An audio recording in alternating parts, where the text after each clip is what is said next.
Haruo in the Leo mirror match to open up Monday Night XRD tonight. This is a good way to start things off, right? High octane, some gorilla mashing. You love to see it. Yes, Two violence silverbacks on a Monday night. You know, the hardest day of the week. Gotta go back to work. You know what you come back home to? A slugfest. So it's about to go off right now.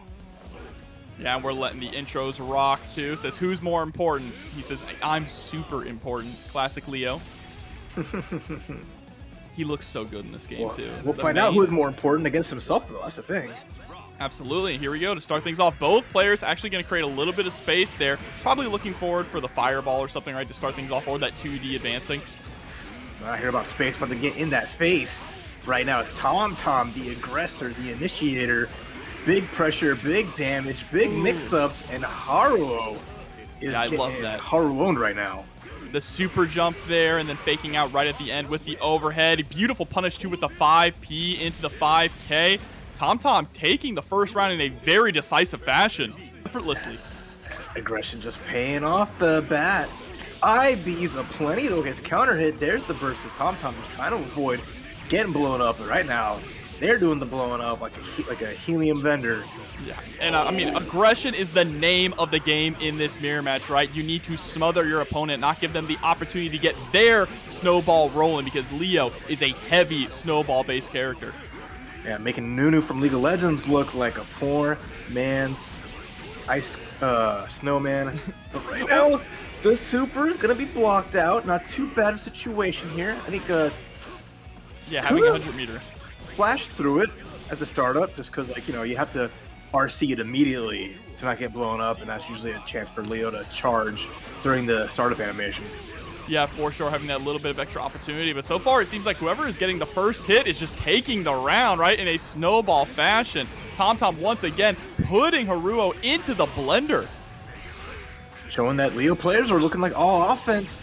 The only defense they know is getting their game plan started first, and that's huge for TomTom off that anti-air. That actually should be dead. RC, yep, absolutely into the 5D. Has enough mirror to go for the super as well. And there it is, the Berserker Barrage to close out game number 1 here in TomTom's favor. Beautiful routing there at the end, pulling it to the very last opportunity. I'm actually surprised we didn't see the burst come out a little, not the burst, the super come out a little bit earlier, but I think we just, we wanted to make sure, get those few extra hits in. No, that was precise measurements for sure coming out from TomTom. Had the spyglass right up there, counting the frames left of that burst gauge going up, and a good start. Not bad for a Haruo with that one round, but it's going to be, need to get that first game to get the momentum going. Yeah, absolutely here. And now you see the pace is slowing down just a little bit. TomTom, though, already pushing Haruo to the corner and going to get a huge punish here. Forced to burst, absolutely. You do not want to be caught whiffing DP like that. Nah, you got to be extra careful, especially against your own character. There's the pressure, no IBs, though. Haruo gets a side swap, but a quick YRC. You thought this fireball was gonna get some press, and then you catch him pressing buttons. TomTom waking up with it, though. Yeah, waking up with buttons of his own, right? That 2K coming through. Great job avoiding the fireball. And once again, you are stuck between a rock and a hard place. Goes for the double overhead this time. Haruo was not ready for it. Last time we saw it got hit. Again, the late overhead. Haruo just keeps crouching. You want to believe that they're gonna land at some point. You're hoping. That's not a single low yet. Not at all. They go high. It's Justin wrong. Doesn't have the game plan quite set, but it's working out for TomTom. Haruo, though, again, just with a chance of having the burst really soon, getting the crouch confirms and getting that lead, looking like game number 1, but tried to go for the alley-oop on the other side. Broad Dust catches. Absolutely. It gets a full corner carry on that as well. Ends the turn, but still a good job with the offense here. Able to still maintain the turn, keep the pressure up. DP straight through the unblockable setup, and just answers right back with a flash kick of their own. Says, no run-throughs for you. I'm already buffering. A lot of respect. Oh, no, Haruo gets caught. Immediate burst there. Has the meter, has the resources, but jumped into the jump. Heavy counter hit. All right, knock him down. Mix him up. Blend him. One last chance for Haruo. Next hit could even lead to an immediate cancel into a burst super as well, but doesn't even need it. The overhead, the thing that we've seen so much here for TomTom, is going to make it a clean 2-0, closing it out. And there were a lot of small things that you could see in that set that just showed the difference in the skill level between TomTom. Oh, you got the Leo shirt here. As we're going to have another really fun battle here. Just to see, again, we have a lot of the mainstays, like Frosted. You saw TomTom a little bit earlier. Frosted already out the gate, putting Sin into timeout, and there's that aggressive pressure here. Gets the run-up throw, already a lot of life loss, into some RC pressure with the fireball. These Kings, you know, Kai and Leo, they got a lot of the same little tech you see here and there, and it's working out really good right now for Frosted. Absolutely, both from the school of Illyria, right? The same kingdom there, and Frosted putting a point on the board here, or a round on the board, I should say, in a pretty decisive fashion. Muddy having a hard time poking out of the corner, and every time they tried, if they actually got a hit, it was always a trade that was in Frosted's favor. Yeah, it's still looking really bad there. Muddy had a burst to get out of this corner situation, but no normals ever hitting the mark. Beat Driver finally connects. There's the mid-screen wall bounce. Almost full damage, but the tech, okay. Muddy made the best out of a bad situation. Yeah, but now needs to maintain this corner pressure here. Cannot let Frosted escape. Misses the far slash. That was a little unfortunate, but you know what? That's fine. We can still recuperate here, and recuperate we do, forcing the burst out of Frosted. But the people's elbow, you jump right into it. Frosted stays ready with that all day, but jump heavy, get the vacuum, get the damage. Looking pretty good for Muddy, who jumps right into the seal on the jump dust, though. Ooh, and that was a beautiful pickup, too, off of the 2S after the seal. Nice routing here from Frosted, and even better pressure sets up the seal also to prevent Muddy from jumping out. But you have to be extra careful here. There's the low, watch your toe, and once again, forgetting that a Kai with over 50% tension is always ready with the stun dipper. Yeah, absolutely, right? It's just a free in. Whether it be in Exer, whether it be in Plus R, or whether it be in Strive. A Kai with meter to RC a stun dipper is a scary thing. It's just such a fast low. And in this game, it gives you a hard knockdown if you properly space it. Okay, there's our low. This is at least Muddy putting on some pressure early on. Didn't really get a chance to it. Falling prey to just those far slashes and the 2D. So if Muddy can just get some pressure, get some risk gauge going. Yeah, but you see Frosted is doing a really good job also weaving in and out here, recognizing when the turn is over. That was a beautiful safe jump, but the follow-up with the Elk actually caught him. Yeah, one of the rare characters that can catch on the DP, make it safe if you're not ready, but Frost is still maintaining that lead, getting that YRC. You gotta guess high, low, and now the loop is on. Oh, we love our overheads tonight here.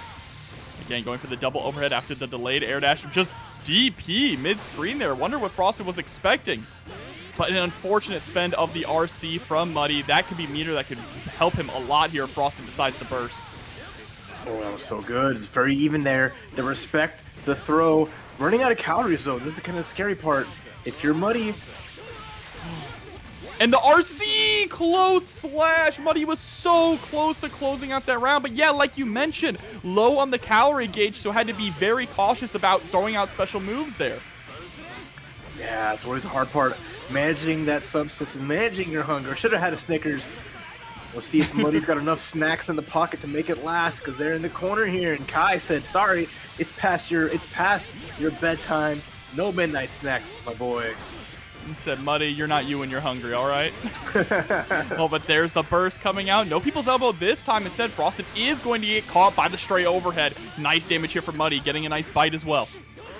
Oh, had the PRC, couldn't get a YRC. All that meter gone to waste. As Frosted just going with the aggression, has the bar, gets countered it though with jump dust. I really like these snipes that we're seeing. And the whip, yeah, mash it, mash it! That was really well done. Muddy realized the situation, made it count, had the meter just for a little extra just in case. But on the board, taking it to Frosted. I like Muddy's situation here. They got full burst, they got first blood, they got the low profile, and they got the burst. Everything's coming up Muddy. Yeah, that JD is doing such a good job. Also, the spacing on these special moves as well as the beat driver doing phenomenal. I think Muddy is starting to really get comfortable here in neutral against Kai, right? Being more confident with the button presses, and the spacing on those button presses as well is what you definitely need against the neutral king here in Frosted. Oh, and Frosted, though, the mix-up king, trying to return his crown. And another, Muddy dropped that again. Unfortunate. But not unfortunate is Diamond Lionheart with the big resub. Thank you so much. Yes, thank you. But here's a very fortunate confirm from Muddy, closing it out there with the air beak driver, tying things up 1-1. Muddy getting more confident as each round goes on. You'll love to see it. So now it's going to be Frosted's turn to answer back at this newfound confidence that Muddy has. Hey, you know, it takes a lot of bravery to stand up to your old man, all right? Uh-huh. So Sin is learning and doing his best right now, but Kai is not going to let that come sitting down. He's got to make sure, let his kid know, hey, I still got some years to be the best key skier right now, all right? He's got those gear cells too, all right? Ooh, good pressure, though. This is a lot of life already lost on Muddy's side as Frosted, yup. Going with what he knows best, the big stun edge into just all this pressure and mix. Oh, we try to go for the run in, the cheeky run and reset, but a perfect still on Frosted's side, now sitting at set point. And all of that momentum that Muddy built up in the last game seems to have just crumbled apart in that round. Let's see if he can recuperate. I don't know about that, though. Running into the seal, getting counter hit, already knocked down in a precarious position. Oh, Try to air throw, it was a no-go. There it is, the Fisher-Price mix-up goes low. Oh, but the burst comes out. Frosted wasn't ready for it, but is immediately ready, setting up that seal. I like that a lot. And now Frost is adapting, yeah, blocking those overheads. And look at the calorie gauge. We are low. Finally gets a bite. Oh, big thrust. Makes the escape, makes it a one-touch scenario. F-ding just to avoid any kind of chip, but now you have to make it count. YRC, the jump heavy wars won, and King Kai reigns supreme as the superior Kisuke. Yeah. Well, you know. Yeah, that's rough. Tom breaks the rules all the time, okay? But here we go. Yeah, it is going to be Venom up against Sin. This is an interesting matchup, too. Venom can play a multitude of different roles, right? He can play that zoning style with the balls, or he could play more of a set play rushdown style, a very versatile and difficult character. And it looks like the rushdown style is what we're going to play, right? We won't want to give Sin a chance to try and slide underneath some of the balls there with the elf. Ooh, such good, almost good blocks from Fredo. But unfortunately there, tried a dead angle. Instead is going to be deaded. It's okay, though. As the offense is going good, it's hard for Sin to really get around. I mean, yeah, there is the ability to elk hunt right under, but the pressure and the weakness of Sin's reversal lets Venom and Fredo keep the pressure going, so it's all on KemonoAdjacent. Yeah, but the flip side here, of course, oh, and actually baiting out the burst, and there we go with the 6P. The flip side, though, is that Venom doesn't really have any good reversal or defensive options as well, right? So the moment that Venom gets put on his back, that is when KemonoAdjacent can really start the pressure here. Venom's going to have to find the right opportunity to poke out or get a ball set up to teleport. We'll see how it goes. Yeah, round start looks like it's all been Fredo doing a good job of it. Another 6P, but unfortunately not counter hit. So looking the good life. Beak Driver comes out, hitting the air hurt box in the air. Yeah, and Beak Driver is going to be a really fundamental tool in this matchup, right? Because it's going to prevent Venom from setting up balls mid-screen. You can't just set them up for free with the threat of Beak Driver, these long-range specials that Sin has. But Sin is starving, a hungry boy. All right, got a quick snack, no problem. Elk hunt right under. There's the burst from Fredo, yep. And again, with the elk hunt under, right? You have to be so aware of that. So Fredo cannot afford to just get away with hitting these balls straight forward. Needs to go for more angles on it to make it bounce off the ground to try and catch those low profiles. Who said? You said Venom doesn't have reversals. I see the wake up tooties coming out. When you can be on the bottom of the ground, right? When you can be close enough to the floor, do the dinosaur. That's good enough for Venom. Soul, Venom. They love their low profiles. So Carcass Raid pressure was looking pretty good until KemonoAdjacent fought it out. There's double YRC just to be extra careful, but now your burst is blocked, your meter's stunted, and KemonoAdjacent is bringing on the dizzy. Yeah, I don't mean. Oh my god, no, he mashed out. You deserve to lose this. I'm sorry. If you go for the IK and they mash out in time, that's it. Oh no! The burst back again. You gotta throw it out. You're losing life because of your burst gauge. Your tension is empty. Fredo saying none of that. As soon as he saw the IK activation, this man mashed harder than anyone I've seen in his life to get out of that stun. That is what you get, right? If you do not get the IK there, you deserve to be just put on blast like that. Embarrassed. And you could have, that is a, look, all right, maybe if you have a game up, right? I understand going for that because you can afford to give a game. But now, Fredo just needs one more and you're sent to the loser's bracket from one mistake where you could have taken the game right there. Just because, you know, leave the IKs to the professionals. We got KizzerCrate in the bracket, so we'll worry about that when it comes through. Right now, Fredo not trying to look a gift horse in the mouth. Pretty even so far here, but that meter lead is going to be really nice. RC to keep the pressure going. I like it, setting up the ball, recognizing that Kemeno was going to be able to tech in the air there for the teleport also to get above them. And now set point. Able to catch Kemeno in the corner with the ball summon. All right, prime position here. Fredo trying to keep his job. Not trying to be like a jobber. Oh, but the Q cross up, a little too high to really get much off that, but there you go. Big driver. That's what you want to see. Yeah, get close enough where you go ahead. Go ahead. First. I was gonna say, yeah, beat driver is so important in this matchup, right? Or even just going for things like that, using a lot of Sin special moves to just poke in neutral is so good against Venom. Oh, we tried to go for the blitz there, but was not quick enough, or excuse me, did it a little too early, I should say. And now just trying to get through this movement tutorial. Oh, just jumps right into the air beat driver. We're gonna throw out the multi-contain, the cross up under, but the goal burst. Mashed, got punished for it, still looking okay. But KemonoAdjacent, ready to tie up the rounds here, has plenty of bar and resources to make it happen. Oh yeah, trying to chip out in the air too, taking all that meter, but the 2D comes through. What a throw set up there too, whipping the normal. Speaking of chip, gets a clean hit. Burst is going to be available in time. How could KemonoAdjacent get out of the situation? And defensive burst! That was too predictable there. You know, Fredo was ready the moment that the burst built up. He knew it was coming out, right? He's played this game long enough. Prince Jobber on the Raven. Hey, are y'all? How related are you? Is it just in name, or do we have the Blood Brothers? I taught him everything he knows. All right, all right. Are you gonna be a proud papa, or is Millia gonna shatter your hopes and dreams? Just kidding. He taught me everything I know. Oh, but right now, just getting caught in the air, not getting really a chance to play any of this neutral here. If there's something that Prince Jobber does like to do as Raven, he does like to go into the excitement stance a lot to eat a bunch of the damage and build up that gauge. But it looks like TeddyTreeBark just running wild here in the first round, full control. Yeah, I only get so many opportunities to try to flex on Millia. There's no space on screen that's safe from her mobility. Those dashboards, though, what's worked out for Prince Jobber pretty well.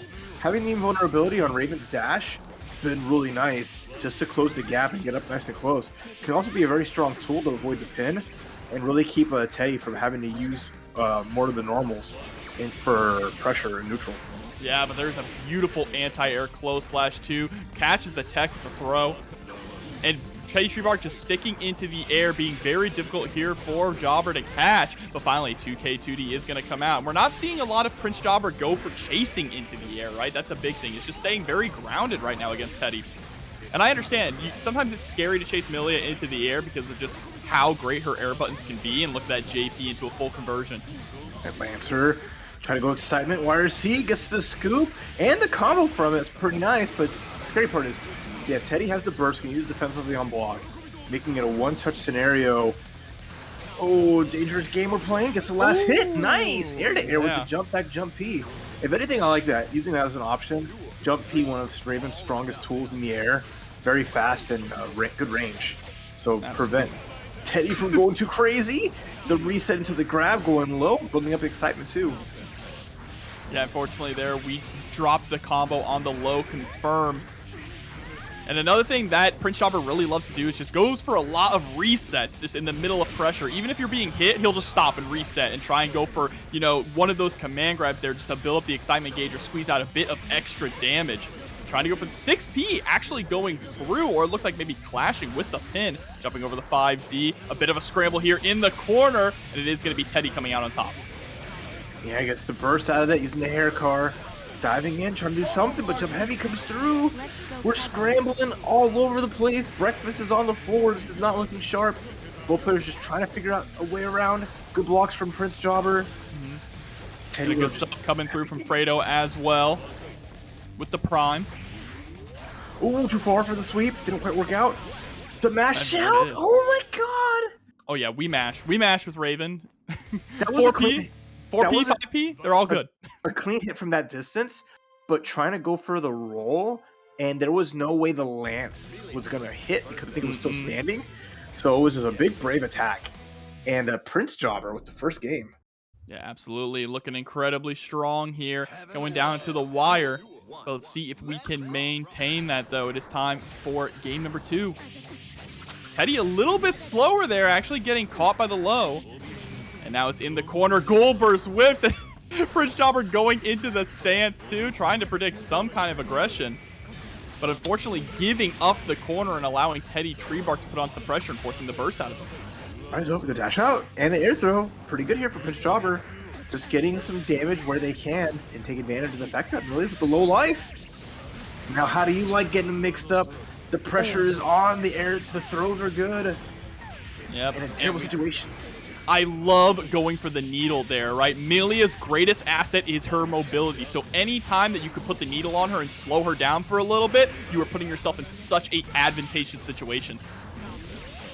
Oh, yeah, Teddy just trying to run this all the way back. Nickel diving his way.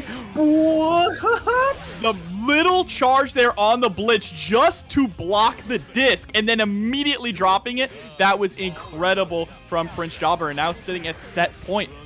The timing and everything. These resets, all of this just catching Teddy off guard. There's the jab it to dust.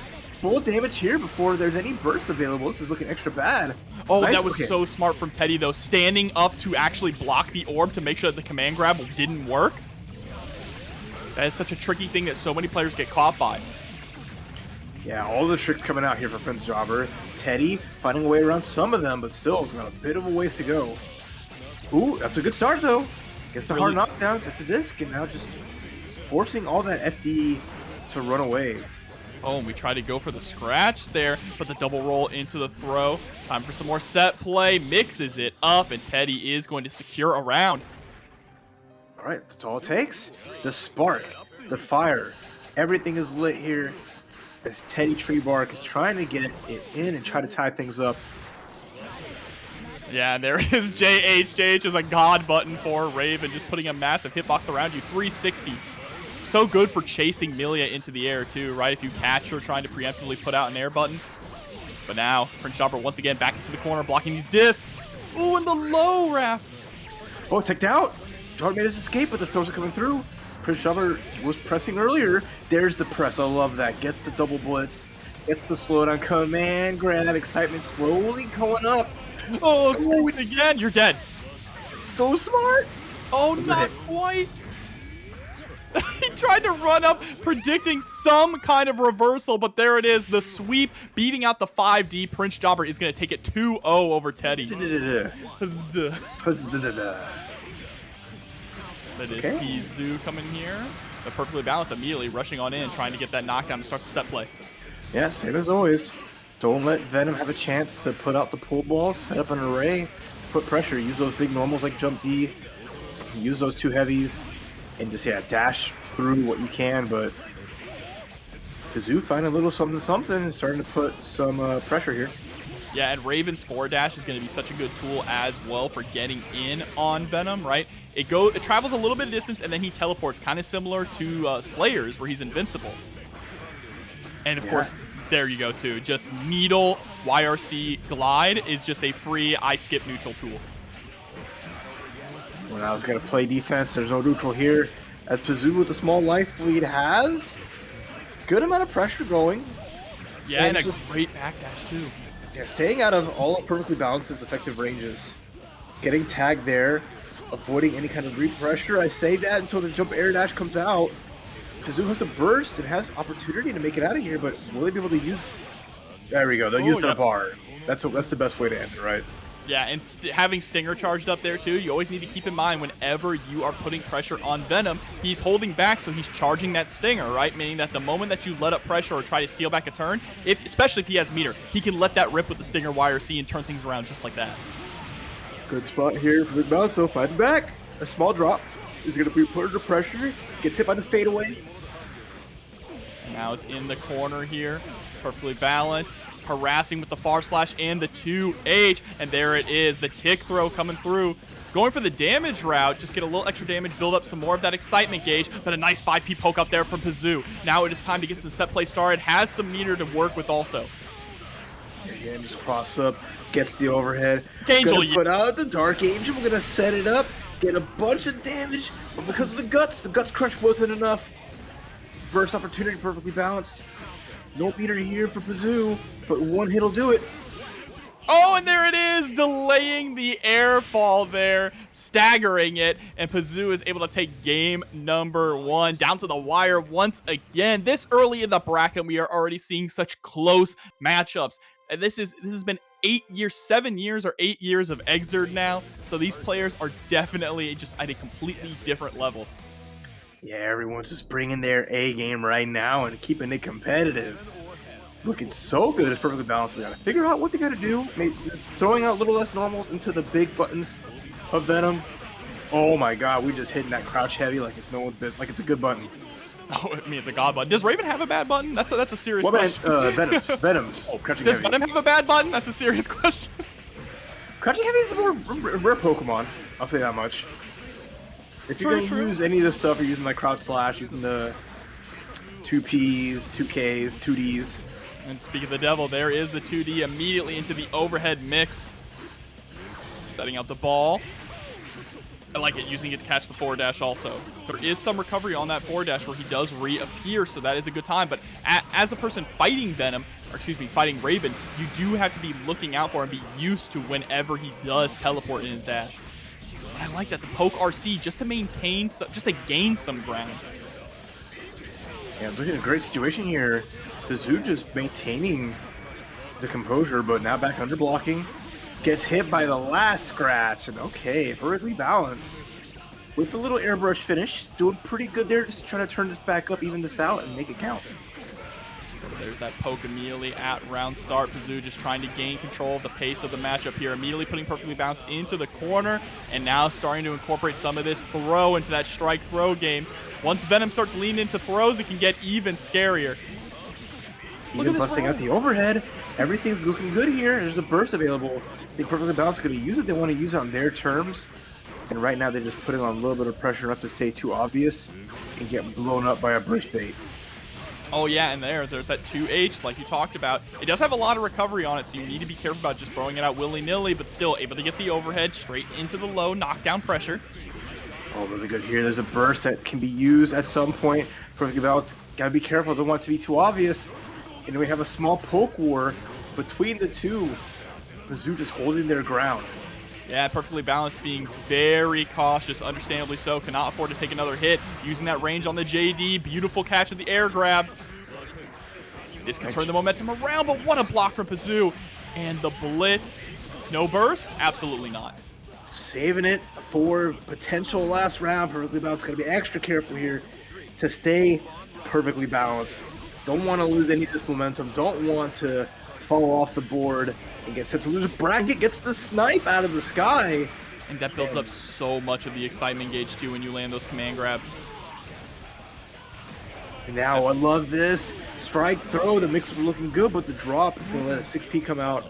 Yeah, he went for the 5H, didn't build up just enough excitement to be able to actually combo into 5H there, or maybe pressed it a little too late. Needed something more like a 5K or a close slash. We'll see what options they have left. They got the life lead though, and plenty of bar for the Needle YRC. There we go. Didn't even need the burst super though. Regular super will do enough damage and crush those guts here. And all right, perfectly balanced. Like you mentioned, taking it to a game number 5 now. Yeah, for finally getting there. Another one of these on the board is perfectly balanced. Is just, you know, have their hands full, but again, just having the range to kind of hit Venom here and there as necessary. It always pays off really, really well, especially if a lot of those buttons will go around his stuff that's outside of the pull ball. So we'll see how Pzoo adjusts back here. Vertical Balance is trying to take this set after losing the first game. We're seeing a lot of 2H come out from Pzoo, too. I'm curious what he's specifically fishing for that Raven has, right? Maybe fishing forward for that forward dash, trying to get a big reward off of it by catching it. Because normally, when you have that space there, you'll just see a lot of Venom players take that time to set up different cue balls, right? Take the opportunity to start getting their set play or their zoning going. But he's actually throwing out 2H a lot. I think it's like a multi-hit check. If Raven dashes forward against a pull ball, because it's 2 hits and so active, it's gonna be tough for Raven to get around it or forced to block the crouching heavy. It's got some, some use to it. Right now, though, double wire seek both players. The immediate air throw close off the ground. It's gonna let Pzoo have a little bit of space, but you see that perfect dash to get around the ball. Yeah, and that takes mastery of Raven to know exactly how to time your dashes so that you avoid danger with those teleports. Mastery Raven? This is not Tekken 7. Wrong game, buddy. Sorry. Oh, and I like the movement that we're seeing here, though, from Perfectly Balanced, just trying to find a way in. And I love the use of meter being spent here from Pzoo, just going for a lot of 2Ps into RC, right? Just here, it's my turn now. Let me knock you down and start playing my game plan. And there we go, sniping out of the sky with the helicopter. We are at set point once again. You know the name of that move? It's such a good one. You know it in your heart of hearts. I don't actually. Double head morbid. That's actually fire. That is such a his moves are Mad Struggle, Carcass Raid, Stinger Aim, Double Head Morbidu. The only one is like his Air Super Red Hail. It's like, oh, you kind of lost it there. Everything else has such godlike names on Venom's toolkit. Most of the move names I know are the music reference ones. I'm sure that's a music reference. Another one. So we keep talking about Double Head Morbid, and it's making its debut here. Not like a super attractive special, but it is kind of fun to catch people in the air because it forced them to FD a lot and use up a lot of the resources. Yeah, Pzoo, not only that, but it's also good at setting the ball in a different angle, right, that you want. And Pzoo is trying to keep these balls mixed up in the angles he's pressing and trying to charge that one just a little too long. Oh, finally! The forward heavy finally connects. We're going to see resources being used by Pzoo as they're trying to go back on the offense. Got to watch out, though. Too heavy going under so many things. He's also kind of using it as a defensive tool, right? To set the ball going up and down right in front of him, just to kind of trying to disencourage the fly from Perfectly Balanced. Wow, 2H going underneath that ball. That is scary. Oh, this is a grab. This is big. Perfectly Balanced needing one more good strike to tie things up one round apiece in this final game. But the punish, immediate burst. Perfect Balance is betting it all here. Ooh, what a 6P, a beautiful dash forward there. Final game, final round now, Raph. Oh, down to the wire. An immediate 6P on the swoosh. Getting that bird out of the sky, but an unfortunate drop on the meaty. It's going to put Pzoo in the corner, but the mash out with the heavy. Oh no, that whiff there actually could have been devastating for Pzoo. Great defense though, but you can't block a grab, and now we are setting up the ball. 5D catches, but actually caught Pzoo trying to jump there, so didn't get blown up for it. And these dashes have been so perfectly placed here from Perfectly Balanced. Avoiding all of these stingers. Doesn't avoid that one, though, just as I say it. Oh, couldn't avoid getting their burst blocked. But the 6P immediately. Perfectly Balanced keeps testing Pzoo's reactions. And Pzoo gets the full combo. Burst is on deck for Perfectly Balanced. Let's be careful because they're running up opportunities to use it. Perfectly Balanced is all out of meter. Chip is a huge factor here now. Gold Burst comes through, but you're invincible on the way down. Pzoo pressed a little too early. It's coming down to the last hit. And the last hit's there from Pzoo. 2K. Little combo will do it 2-1. Sending Perfectly Balanced perfectly into losers. And that was just so many brave checks. In the top 8 qualifier matches here for winner's side. So don't forget to use up those match arena codes, everybody. Let's get these players paid. 11 remaining. All right, so now it's a game of a scary game here. Ram can't really set the sword because Millia's going to get around him and snipe him pretty handily. So you can use the swords to like some effect, but what Puddles wants to do is just control. But unfortunately, he's being controlled. And here comes this extended pressure. Is anything Puddles is trying to do to get out of the corner is just not working. Oh, Until but that there. backdash was absolutely beautiful. I mean, you could kind of say this is a game of cat and mouse, right? Where Millia is surprisingly not the cat. She's the mouse trying to outmaneuver Ram's swords. It's a bit of like a Tom and Jerry situation, except those swords are mallets. Yeah, just... Oh, can't avoid all those, especially in the corner with nowhere to go. So a couple slaps just to add some extra credit on board, and Puddles. Nice little turnaround as they're just having to fight Millia at her pace. Yeah, and I like it. Look how slow it's gotten here. Karma waiting for the right opportunity to dash on in. I do enjoy the Millia players who do kind of take things a little more slow pace and then get explosive when they find the right opportunity to strike. Just putting the going straight through the keyhole, right? Just aiming the thread right through the needle, making it all the little hits connect and following through. And there's the pressure with this. They're not so secret garden. Into the follow-up there just to make sure it's over, and that's a one round apiece off that. A dominating round 2 from Karma, and that can be difficult here for Ram. Ram doesn't exactly have Motabato, right? So she's not exactly going to be able to wake up and do a ton of damage for free with those reversals. It can be a little harder for her to get out of pressure, and we know that Millia has some of the scariest pressure and mix-up in the game. There's the 6K, combo straight off the disc, and you're going all the way into the corner. Secret Garden once again. Yeah, extremely hard to get out of. Even Blitz Shielding could have saved you there. And now Karma just with resources, with Burst, with this Burst Super 2 there. Not the regular one set, gonna get the regular winger. Extra credit. Oh, the insta-kill setup, right. Wow, and there it is. The Iron Maiden, the first insta-kill of the night. Karma making a statement to start things off here in this qualifier. Yeah, so well done. Using the winger, didn't want to use the burst super for it, and then just putting the low enough health on Puddle's side so they can get the freeze on activation. And it's beautiful to see. Yeah, I was wondering why we didn't go for burst super in that scenario, right? And now I understand why.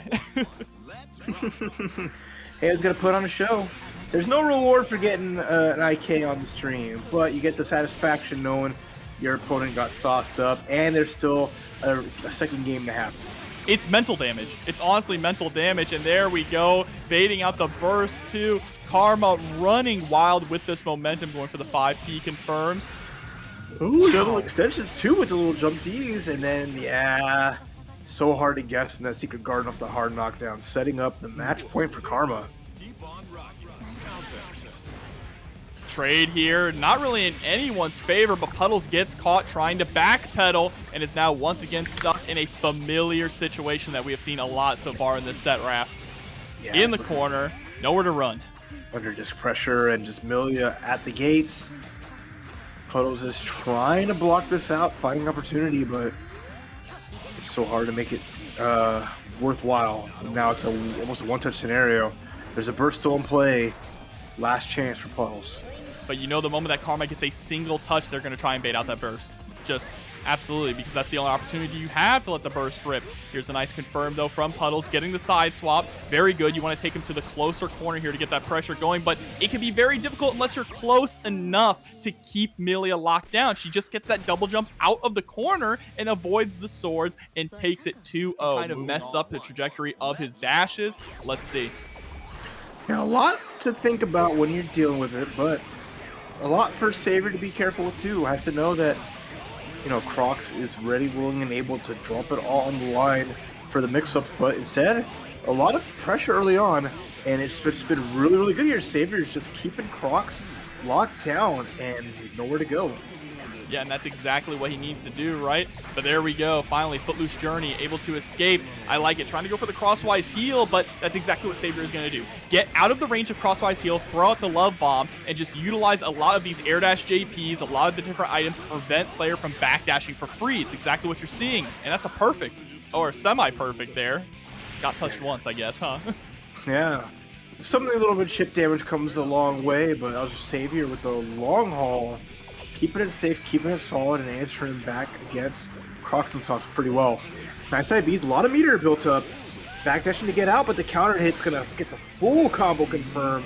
Crocs gonna turn this around real quick. And that's, again, the big part of it, is just getting counter hit by anything in the air that lets Slayer combo into 6 heavy. Once he's that close to the corner, is gonna spell doom. Hard Yeah, knockdown both players. Slayer is also going to get a lot of unique combo routes against Faust as well, being able to squeeze out more damage. But like you mentioned, that 6H. 6H is so good at catching Faust in the air because he does have that bigger hurt box when he's in the air, right? Unless he's FDing. Then he's got a pretty tiny one. Yeah, so far on the ground though, the blocks have been pretty good. Nice FDs here and there, but that actually worked out really good. Yeah. With a small character, it's gonna be hard to like get that reset pressure. Exactly. Not even just the reset pressure, but sometimes it's difficult to actually get the air dash combos with Slayer, the IADs in, because Faust is so short when he's crouching. Oh, he's just waiting. Respect the pad, yeah. Respect the pad. Don't want anything to do with it, and right now it's all on Savior. Has a burst, has to be careful how they use it here. Reset. Bite for super. Still alive, but he has the RC into the pile bunker. Look out, it's the black hole. Oh, just trying to do something. It doesn't work, Crocs. Unfortunately, a vampire is not strong enough to defeat the space-time continuum, as Slayer was just stuck in place. Crocs took so much of that damage trying to press there. Yeah, he was going for 6P. Second, and that last second, like 2K that comes out and just blows up whatever Crocs was doing. Damn, Savior, okay, it's on the board with one. And just, like I said, this is a Looney Tunes matchup. Not just because Faust is a cartoon character, but because Slayer is so silly. Yeah, they're both bringing their own flavor of silliness, and already that strong anti-air. Into the counter hit hammer. Dizzy is on the table here. It's a tough situation for Crocs, has to go on the offense and cannot risk getting sent into a big stun. Yeah, and you see Crocs is trying to go for these IADs in to get some pressure started, but another difficult thing about that is Faust has just incredible anti-air buttons. 5P, 6P, 5K, they're all going to do such a good job at just shutting down Crocs' approach. So once he gets in, he has to stay in. Just like he's doing right now with the bite. What a mash out, are you kidding me? But the air throw.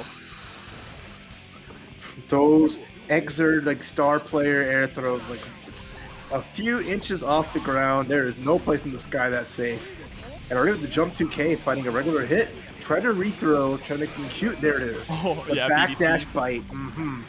Have to respect it. Nice blocks. Okay. No anti-air yet, as Savior's just biding their time. But unfortunately, it might be over if they're not too careful. Ooh, had a wire C to stay safe and a good low profile against the Mappa. There's the backdash. Gets out of dodge, but can't get out of this. Yep, reeling him on in. There it is, going my way. Gets the jackpot with the fireworks here. Oh, blows himself up. Got the damage on Crocs, but might have paid the price. Meteors on deck. There's the unblockable. Oh! Goodbye, dinosaurs.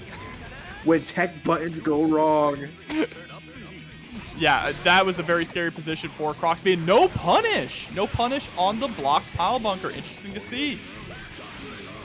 That was a huge air-to-air. Already knocked down the corner. So much life gone. This is Crocs saving the burst for burst super just in case, but a low profile. We crouch under Mappa. You cannot punch this man. Yeah, the amount of stuff that Faust can just low profile under is ridiculous here. But there's the air throw, mixing them up both sides. Gets the bite once again, tries to go for a second one, but Savior is able to escape, and there's another meteor.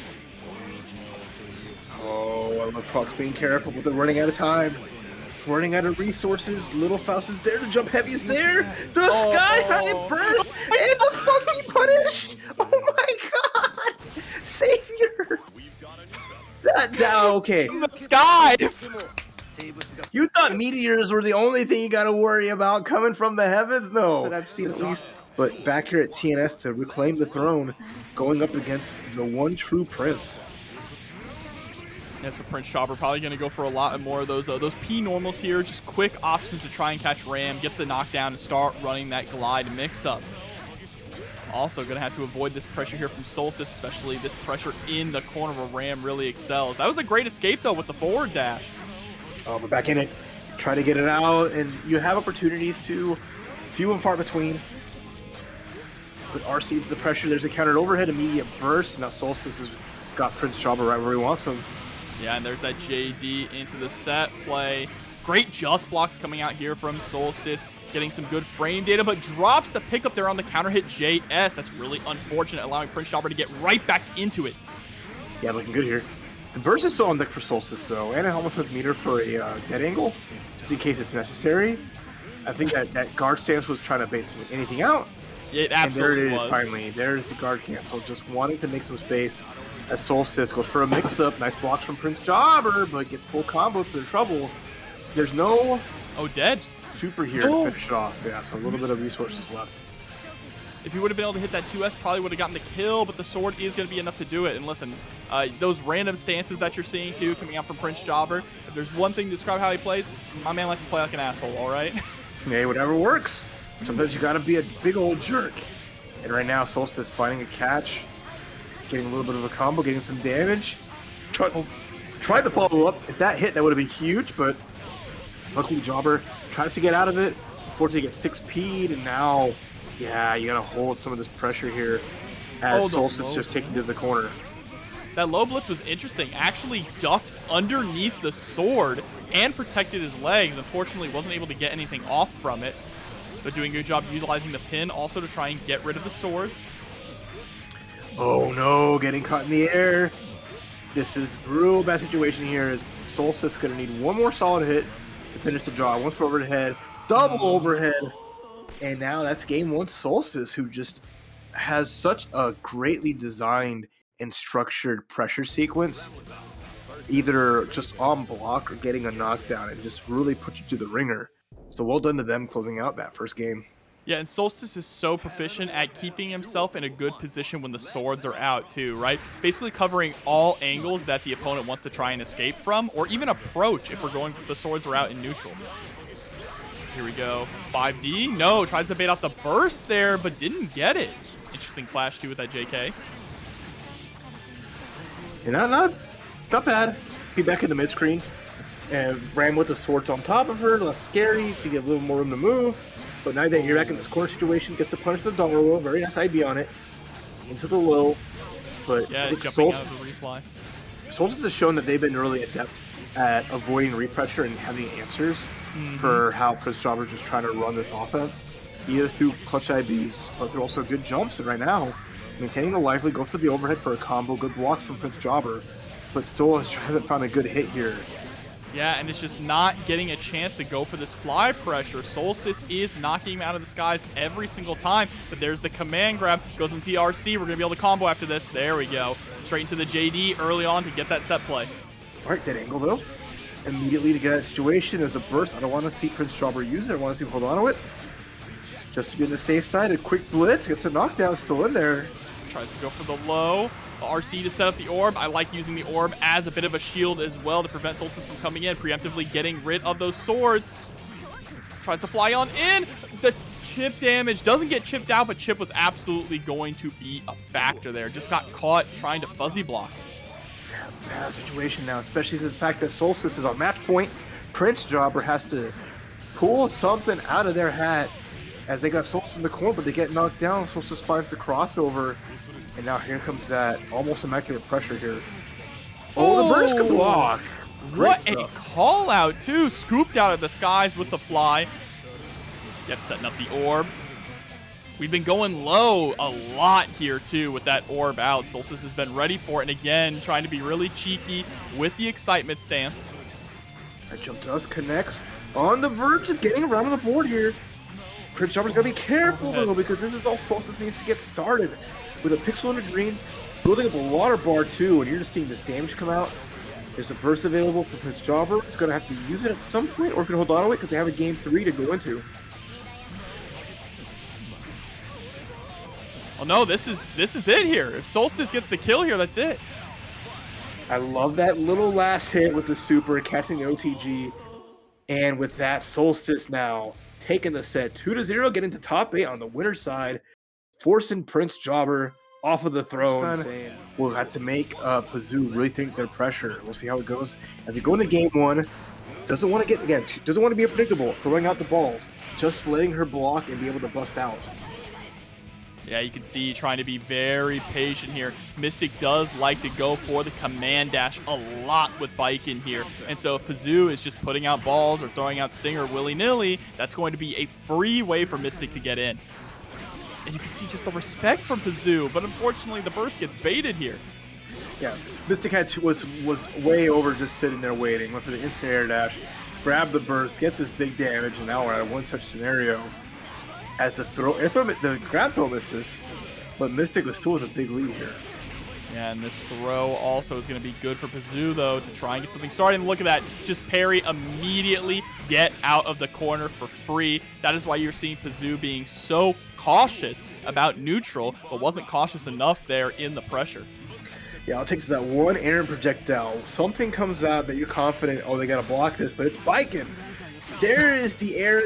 Zombie just gets out of it, finds the grounded one with a big guess, big damage. And now Mystic is already on a tear with the meaty mat. Oh, nice poke out. That's all he's got so far. He's just so scared, right? So scared to press anything. So frightening. Even YRC off of the stinger is so frightening. Gets overheaded for the troubles, and now Mystic gonna show you a movie. Blast the cannons and one touch away with this mix-up here. All these overheads, Pzoo trying to weather the storm, able to block the Ozansa, but doesn't even go for a punish either. All right, Opportunity has a little bit of life. I can see it glowing there. It's still in the health bar. And now it's gone. That sliver is to waste.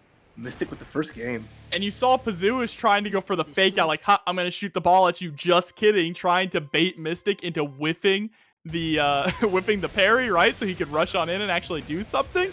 But Mystic just not going to bite. He's going to react. And that is, his reactions are so insane. It's already hard enough that you're playing against Baiken. But playing against Mystic's Baiken is a completely different level. Yeah, for sure. Gets the throw right after the mids. You can't mids against her. She's seen all that and then some. More repressure. Even when you're scared to do like 6P with Venom, you already know Baiken's in your head. Oh, where do you think you're going, ma'am? There you are. There you go. It's Sakura. Yep. Baits. Oh, baits out the wake up throw. Grabs the burst. Thank you for the quick snack. The moment more pressure. The moment that Pzoo is able to get anything really started, Mystic immediately wakes up and answers back twofold, right? You drop a pebble on my shoe, I drop a boulder on your head, and Angel Avenger coming through with the 22 months. Thank you so much and welcome back. We salute you, Angel Avenger, and we salute Mystic, who's up now, match point. And again, just like nothing too fancy, just keeping it straight, showing that I have air zombies on deck, so it makes Pzoo be more wary of playing defensively. And right now, again, at the full combo sequence, Mystic just showing off these strong combos. Gets a big jump. Oh, wow, that's a wall combo, too, off of that. Yeah, in Dust We Trust. And Mick Gurganator coming through with a raid. Thank you so much and welcome. Hope your stream went well. It is not going too well for Pzoo right now, though. There's the parry into the confirm. Burst actually comes out, and Pzoo is able to get some... Never mind. Tried as they might. And again, the run-up just blocked because they're scared. Because a zombie could be there any time, but instead it's not a zombie, it's a Tommy. A mat for your troubles, your flooring specialist Baiken coming through again. Into top 8 as Mystic punches their ticket in there. And now we have our top 8 on the winner's side, all decided. Point Match Row in the chat. Let's get these players paid. We're currently sitting at $49. Not bad, not bad. Already starting. Crocs said, no, that sky is all mine. As the relentless pressure coming in from Crocs, who you don't have to worry about certain things messing them up, and instead it's going to mess up Fredo. There's the pile bunkers. A little bit of, I think, a little bit of funkiness in the match. And the perfect coming through, but Rags was taken, is coming through with the prime for 3 months. Thank you and welcome back. And this matchup, Raph, it can be pretty difficult for Venom once Slayer gets in. If Slayer can navigate through the ball zoning, it's just a nightmare, right? You have to have your backdashes on point. You have to have your 2Ds on point to be able to predict what Slayer is going to do and escape from this. There's a nice punish with the 2D. Tries to go for the cross up and is able to hit the low. So far, pretty consistent off of the setup with it. Gets the knockdown. Has to be careful, though. Crocs trying to jump out. Gets caught. Gets hit again. Fredo just taking advantage of it. I love the combo sequencing. Recognizing that Crocs is taking the brunt of the damage. Getting thrown. It looks like potentially a clean round with that bliss, making it really nice. Now we're at chip territory or just close or 6P on the other side. Yeah, And one thing on the flip side, though, you know, I mentioned how this can be a little bit difficult for Venom. Slayer has to get through the balls, and also Venom is so good at preventing Slayer from backdashing out of pressure, especially in the corner. But right now, Fredo is the one who has to worry about this pressure. Might not get a chance. There's the stun into the burst, dead on time. That's game number 1 to Crocs and Socks. Big win. Fredo is showing that they can take a round, they can get some stuff going, combos to showcase something fun there, but only thing going to be broken here is the bones on Fredo as we're seeing round start pile bunker. But there's a nice air throw catching that JD coming down from Crocs, and Crocs is just going to keep doing dandies here in the corner. Oh man, air dashing in right in with the JH. And the pace that Crocs and Socks is going at, Fredo is just not used to it. It's just so blistering here. He is always moving forward. Oh. Forwards, not backwards. Upwards, not downwards. And twirling towards victory. Yeah, the attempt at the blitz there from Fredo did get blown up by the super, and now it is set point here for Crocs. And just the JH canceling, or resetting, I should say, into the 5D. Where did your health bar go? Lack of active defense getting called out.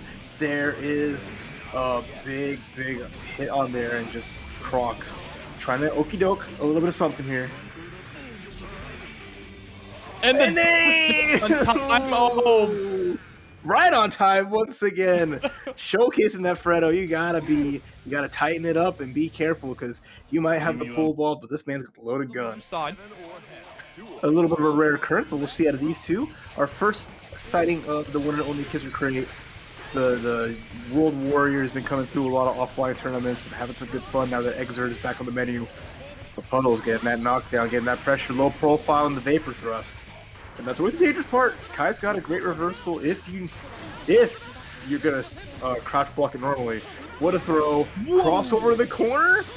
I like that from Puddles. Very good burst point, because you force KizzerCrate in the corner and haven't had that room to run away. Absolutely. Unfortunately, isn't able to maintain that pressure in the corner, right? Beautiful answer back, though, with the Daru. Now let's see if we can control all the way here into the corner. Gets the low. Going to be a grip of damage coming through. All right, now just setting up swords just to put some more pressure on. Gets the command grab with that clean round as Puddles. Just maintaining momentum and keeping King Kai at bay. All right, round start situation. Of course, KizzerCrate going to go for that 2D active forever, actually. And you see, he's just trying to chase down Puddles right now, but Puddles is being so slippery. Beautiful backdash into how many 5Ps was that? Oh, not just enough, and that burst wasn't enough, because right now Kizzer is just on their back legs, and it's just not looking good here. The pressure is insurmountable. Not going to have a burst for the rest of this, and the next confirm can finish the job. Unfortunate drop, but gets a throw, and now one hit away. But slides on in, had the 50 meter, so why not? Catches with the counter hit 2H. KizzerCrate is still in this, but the tech in the air from Puddles means that it's a scramble, and Ram, oh my god. Okay, YRC. I thought that was going to be the end for KizzerCrate there in that scramble, but still able to stay alive, but a slide of her own. I love that answer. YRC stun edge, such a great, I take neutral back, but recognizing it, the call out from Puddles just finds their way home, makes it safe, and Puddles one game away from the top 8 losers side of the bracket here over KizzerCrate, and just making the best out of a scary situation. This round starts so much. Neutral jump from both players. Just a lot of respect coming out for the jump ball. But Puddles finding the first hit and now having Kizzer in the corner, or vice versa. Puddles being very airborne here. Does not want to try and play footsies with Kai on the ground. I understand that completely. But now KizzerCrate with 100 meter is going to have full control of the situation. All right. Yeah, really nice. Yeah. Puddles just happy to defend. Gets a beautiful double IP into instant Darrow just frame to get the punish. Interesting with the blocks and making it count, but KizzerCrate gets a throw. Cross up again in the corner. That's twice that's happened. It was interesting, too, that Puddles went just for that, right, against the Stun Dipper, because KizzerCrate had 50 meter and was betting on the fact that there was not going to be any punish, and now is going to end up dying for allowing Puddles to get that punish and get that momentum started. And I know a lot of our viewers here, or a lot of people, for Strive is their very first Guilty Gear game. Even in this game, Ram looks a lot different, but her core game plan remains the same. Put you in the corner, harass you with the swords, and absolutely eviscerate your health bar. Yeah, make you big sad and make things count. Puddles in the corner here, finally KizzerCrate, finding a chance to take the cat and make it hurt. But there's the anti-airs. As long as Kizzer can force this up close, their sword was still missing. Good backdash. And the good checks as Kizzer's just working their way back up, slowly but surely. Yeah, ending the string there with the stun edge, just trying to create a little bit of space. Puddles still turning things around, taking their turn this time. There's the RC and a little bit of a delay, just trying to catch possibly a 5H. They were close enough for maybe a hint of a throw, right? But it's not going to pay off. Yeah, just a sample not quite working out. This is Kizzer's last chance. Oh, and doesn't even get one afterwards. The crossover, the 6P. Puddles with the 2-0 victory, eliminating KizzerCrate, making top 8. Wondering to see. Love to see either player making it through here, especially with Pzoo's strong showing all throughout the tournament so far. Already getting the grab, starting things off, and now Heyhum in the corner. Oh, how cute. They're matching colors, too. Yeah, a little bit of purple, a little bit of black. It's like the one pant leg as well.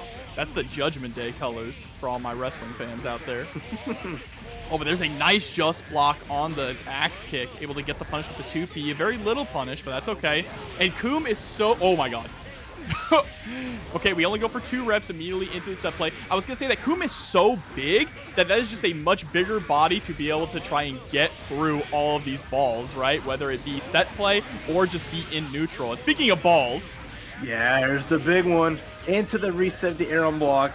Pzoo getting out of it because, again, Venom's got the worst hurt box in the air, but we're okay with these double blitz shields back. Nice little setup there with your overhead. Nice block so from Pzoo, who's getting a knockdown. And gets the crossover with that. Should be not quite. Okay, mad struggle. I was a little spooky. Yeah, but... chip damage there, though, unfortunately. Joy stopped holding FD. That was really nice there, as Joy just now getting the offense going. Has to be careful, because if the pull balls or the pressure comes into play, it's so good for Pzoo, who has the range and the projectiles that really stifle what Heyhum might want to do.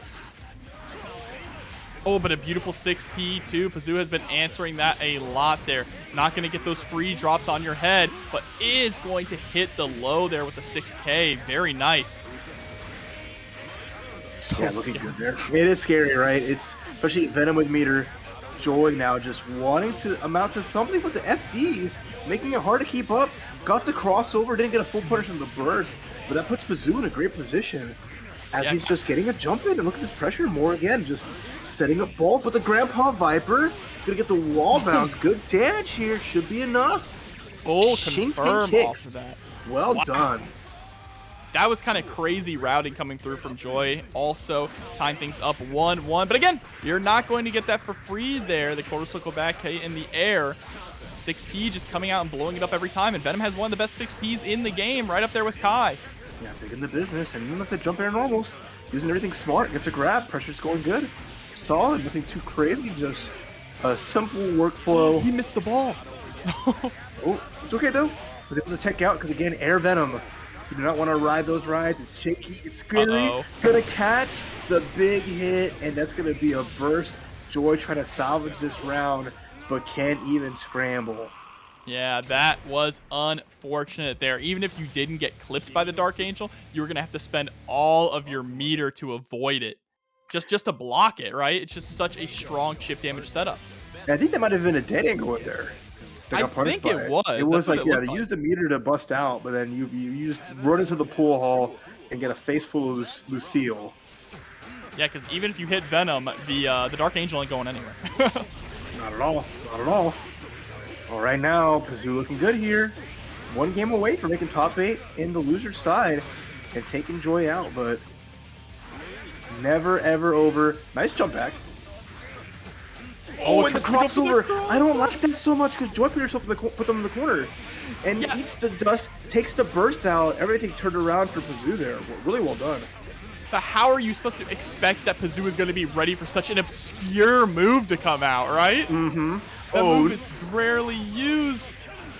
And look at this. Joy has just not left the corner since they put themselves in it. Eating chip damage. There's the double head Morbid with the pool ball and just chipping. Oh, and gets clipped by the 2S there. And now it is set point for Pzoo. Okay, charging up the kick and just forcing the blocks. Taking advantage. There's the party crasher. Look at that. Unfortunately, Tetsuzanko getting blown up, and that's great for Pzoo. Oh my goodness. Yeah, Pzoo getting the knockdown also, going straight into the set play, putting themselves in the corner, but still forcing Joy in an uncomfortable situation. Grandpa Viper goes for the 5D. This defense is insane, Raph. Yeah, so cute, but okay. Joy with a little something of their own. Overhead gets blocked. There's the blitz. Great answer to the charge kick. Run up, gets a hit. Joy bursts out. Now Joy on their last big chance. The super mega charge blitz. Knew that was going to hit yesterday. And what a finish as Pzoo played that matchup immaculately. Shutting Joy down and making top 8 one of the best that we're going to see in top 8 here with Mystic versus Savior to start things off. Of course, Savior going for that 5K. It's another funky one. The way Faust buttons come out and the way like items have like weird timings on it makes it so like the zombie can be tricky to use. But at the same time, you know, Baiken has so many good ways of just getting through. As long as she's able to sit in a decent position. But there you go, like just like that. Finding the spacing, if you're predictable, will bust out. But I do like the timings that Faust has to fight Baiken. Yeah, and here we go, throwing out some more items just to try and create a little bit of space. The Love Bomb is also really good at preventing Baiken from rushing on in, but you do have to be careful because that Tatami, anti-air Tatami, is going to be a really good way of shutting down Faust's air approach or even his air retreats. Oh, there is the air Tatami counter hit. I think it's so hard. I mean, Faust has some of the best like air buttons in the game from like a distance. But then the Tatami's really going to shut stuff down. Run up unblockable. Double unblockable. Take the poison. Triple unblockable. You can't parry that. Yeah, try and parry this casual. Gets a big hit with the big little homie. Big damage already. That was all off unblocks. Oh, yeah, blowing himself up, though, with the Love Bomb. But you know what? We'll take that. The extra damage is fine here against Mystic. The Mystic finally able to score a knockdown. Tries to go for the overhead. Savior is ready for it. I love the stagger pressure too, especially with those lows chasing into the air. Okay. Finds the overhead, and then not immediate burst, but Savior waited just a second not to get base it out. Tech in the air, overhead, not big damage, opportunity. All you get was a helium for your troubles, and now you might be doomed here. With the super, burst super maybe? No, it's just gonna go for reset. Yeah, no, that is actually a very scary position to put yourself into because of the 2K anti-air from Savior, able to squeeze out the victory there right at the end. I love that run under. Made it right under the Tommy mat to avoid it really closely. There's Arizami again. I like what the situations here that Mystic has kind of put it out. It's been working out okay. Little homie's there, had to jump. And then Tech, Arizami, hard knockdown. That's spooky. Yeah, that run under shows a very keen awareness of this matchup. You do not want to be dealing with these Tatami mats. If you're forced to block them, you are going to lose, right? Big donut. Yeah, we RC. Pick that up. Give me it. And immediately all that delicious goodness going to gone. waste. And that's a big counter hit. I love that 6 heavy off the hit, maximizing the damage. And then chasing down. Yeah, bag bombs aren't free. Double hammer. Get a chance to breathe. Ooh, I like it. The double jump there, avoiding, and the 2K. 2K is so good. 3 hit low, beautiful anti-air. What, you can't say too many good things about it. Not enough good things about it. That was last chance burst is looking extra spooky. Savior looking like Ace Hardware with the hammers. Not afraid to keep chunking them out, but this is the last shot here. Meteor's in deck. Gonna have to block. Here it is. Gets tagged, but is okay and gets to punish on the 6 heavy recovery. Really nice from Mystic. I wonder if him getting clipped by the meteors was probably trying to go for the parry and unblocking for a second, right? Because you know that's the kind of thing that Mystic is just like, gonna parry for fun. Yeah, it would have been free, but they got caught out. Almost got freed up, but it's okay. So now Mystic is up. Savior has to be careful here because they have a chance to go and send to losers.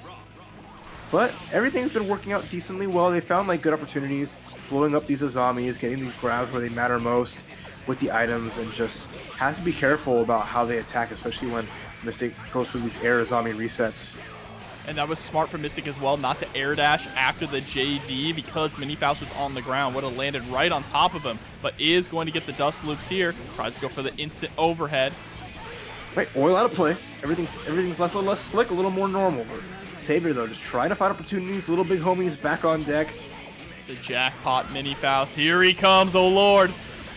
Okay, combo breaker into a confirm 2. That was so nice. Off the tech buttons. But now you gotta be careful. You're at full screen. You're not even gonna try to get the chocolate bar. The use of Savior's J2K has been so phenomenal so far in this match. And just actually not even pulled in by the black hole at all. Okay. There's the spike. Very nice, but watch out, Mystic with all this meter. Opportunity to do whatever they want. Gets hit by jump heavy. There's the mat. There's the up back. Nice. Dead angle.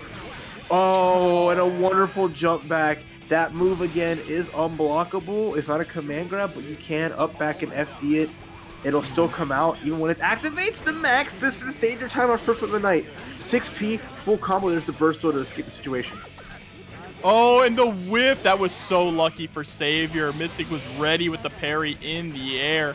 Neither player getting too much of an advantage there off of the danger time, but Savior going to take the opportunity to throw out the Mini Faust. And you see the command dash to parry through Mini Faust, so smart for Mystic too. Not going to make it easy at all. Yeah, it's now just relying on these drills. And Mystic trying to jump out. There's the tech to Tommy. What an answer. Get the crossover or the counter hit is not missed opportunity again. Ooh, to yeah, Tommy blowing up the drill and just denying Savior opportunities as they're trying to just get something going. Gets big blasted and Mystic 2-0. Sending Savior pack. And once she's there, she may never escape. Here we go.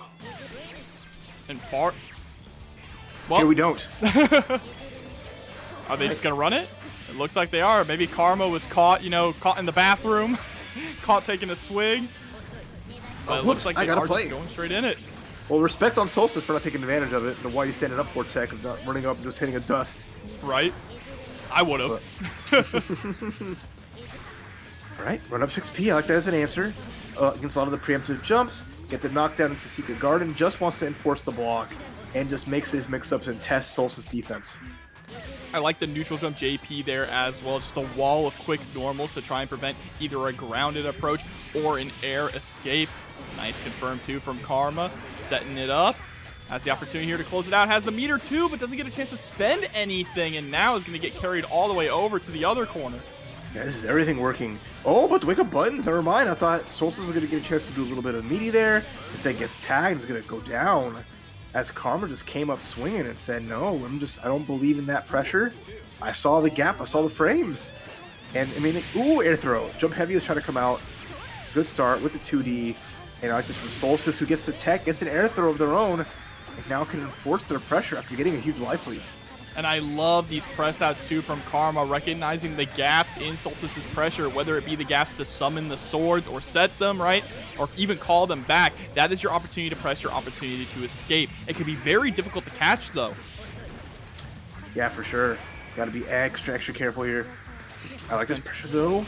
It's nothing too crazy. Like Karma's putting out there, just quick checks on the lows, forcing the blocks. And just to see when Solstice may try to mash, get a frame trap. There was the 5P, but still was able to block. Yeah, 5P is a low committal option, Judge. Really quick, and Ram gets a lot of reward off of it, a lot of conversion. Oh, the slidey, nice. That was good, yeah. Such a good slide with the swords on deck. Keeping it safe, getting a combo afterwards, tied up in rounds. As Solstice is just navigating the neutral here, this high-speed character, finding chances and doing their best, but here comes Karma already in the corner, and now Ramlethal only with a burst to get out. Yeah, and Karma doing a really good job in all of these pressure strings as well to take the opportunity to pick back up the pin, right? Pin is such a vital part of Millia's toolkit in XRD. It allows her to get hard knockdowns off of her air conversions. It's plus if you're coming in from the air to keep pressure onto your opponent. And you can get conversions like that just by throwing it out. But you have to crouch on top of it to pick it up. Yes, right. Oh, and the up back, the fadeaway sword, a long perfect, but a perfect nonetheless. I love that from Karma again. Just once they had the corner situation, they took their time, chipped away at Solstice's health, and made it count. Yeah, looking incredibly clean here. That's a statement round there, a perfect keeping Solstice locked down. That is exactly what we need to see more from Karma going into this next one. You need to keep that snowball rolling, keep that momentum in your favor. But this is a very swingy matchup, and Idom swinging through with the raid. Thank you so much. Hope your stream went well, and thank you. Yeah, big thanks to you, Idom. And welcome to this top 8 match as Karma is showing their good karma. They've been a good person this last couple of weeks as they're coming right into this set here against Solstice, and it's paying out as Solstice is just trying to get approach and figure out a way around all of Karma's just patience and defense. Yeah, but you can't spend all that good karma in one place right now. There's a great super jump air dash to escape from the corner, but you're still locked down. These swords, they just have such wide swinging arcs. Oh, big whiff! Nothing crazy, but it's like so even right now with this, all the situations.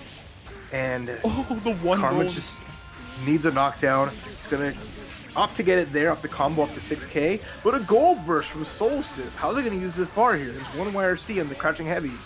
Knowing that they were going to get punished because it was a whiff. Try to backdash out, gets caught, and all that meter gone to waste. Yeah, but Karma still in full control here. There's the throw into the disc. Bad Moon rising. And Karma is now here at set point up against Solstice. Again, just letting that snowball build bigger and bigger. And Solstice has not had a chance to stop it quite yet. Doesn't have bar to up back effectively. It's just getting caught in the air. Losing out a bit of FD, getting unblocked, and looping pressure as Karma is just on that offensive, uses up the pin, rolls, grabs it again, crossover, the ankle snapped. Oh my god, we're seeing all the mixies. It's too much right now for Solstice. Yeah, trying to press 6P to escape too. Solstice still has burst available, but not a lot of meter to spend. Oh, there's the nice super jump back. Just avoiding JH, trying to stick a button out and get something started. What a roll. The double roll to avoid it, but okay. This is Solstice's last chance. Glowing life, no burst. Gets tagged from Karma saying, nah, this is beyond over. Yeah, and Wow. Karma with a dom making it this far. Hey, next in line for the crown. Has to make it count. Made it this far, but a cat stands in his way as Puddles started swinging, got tagged, but now is doing the tagging. And there's the dash forward trying to catch with the 2S. Not going to quite work. I like it, setting up the pin. Nice RC to avoid the fireball there. All the meter for both players just gone real quick, just saying we want to avoid getting slapped up and put down. Oh, Cat versus Bird. Bird's winning the exchange, and the burst comes out from Cat. And this is just that spooky situation in danger time where one jab or one overhead can spell mad damage. That was disgusting on that trade. Prince Jobber losing so much health for one little mistake. And actually is going to be dead here with the super. There it is. Grind that guts. Spin a Rooney on him. Set out the just let out the disc roll. I love that. Spin it on him. And good from Puddles, just awareness of it all, knowing that, you know, good and stuff with the guts crush, with everything. And Prince Jobber's got to turn this around already with a small hit in the corner pressure. But gets hit by Raw Darrow. Oh, Ram's tech out. Okay, so it's, again, scrambly, but it's okay. They're both born in the scramble, built for the scramble. Low into scratch, set up the orb. Let's ponder it for a second here as the mix-ups continue. Yeah, recognizing that the Darrow was going to come out again, that time blocking it. But unfortunately, with not really any other kind of response. So is on the back foot now, up against the wall. There's the dead angle. Has to spend the mirror just to get a little bit of breathing room. And Puddles says, I'll dead angle and send you right back. That's right. What's, you know, put people in the corner. Always smart idea. Burst him back, dead angle him back. Full combo here. There's no burst on the table at all for Prince Jobber. So once this next hit comes through, that could be a wrap. Not right quite there. Tries to go for the 5D reset. That could have been huge, but now has to be very careful. Nice pickup. Okay. Force the blocks. Puddle on spooky situation with the pistol alive. Oh, but there it is. Found the hit. I was wondering how much life Prince Jobber had because her sword friend was covering up the life bar. Yeah, from and Prince Jobber. 5P is going to be such a really good option just to tech those fly-ins against Raven because, like we said, Ram gets a ton of corner carry off of just a 5P starter. Yeah, a lot of good options too. Those quick lights that hit right in that anti-air angle. So we'll see how Prince Jobber approaches it. Gets a 6P counter hit from both sides. Has to watch out. Yeah, going airborne has not been working out. Oh, trying to go for the anti-air command grab. I respect the decision there and spends the meter on the low blitz, which was the right call, but did it a little too early. Okay, for Jobber. Oh, I don't like the situation. The knee drop from the top rope. Got a little something, but it's just so hard. Look at this meter situation. There you go. Finds the last overhead of the string, and then just going to finish it pretty easy. This Raven can just not seem to escape the cage that is the corner here. Set points now for Puddles, threatening to eliminate Prince Jobber from the bracket. Okay. It's off to an incredible start. Yeah, I like the situation here. Big damage already off the bat, and now just pressure continuing on as Puddles just smells blood in the water and is not letting the prey escape. Oh, was trying to poke out there with the 4P, but it is not going to work. A little too short on the range, and Puddles is trying to cook up a victory right here with the overhead, but doesn't get to confirm afterwards. Doesn't matter. There's the command grab. It's a perfect.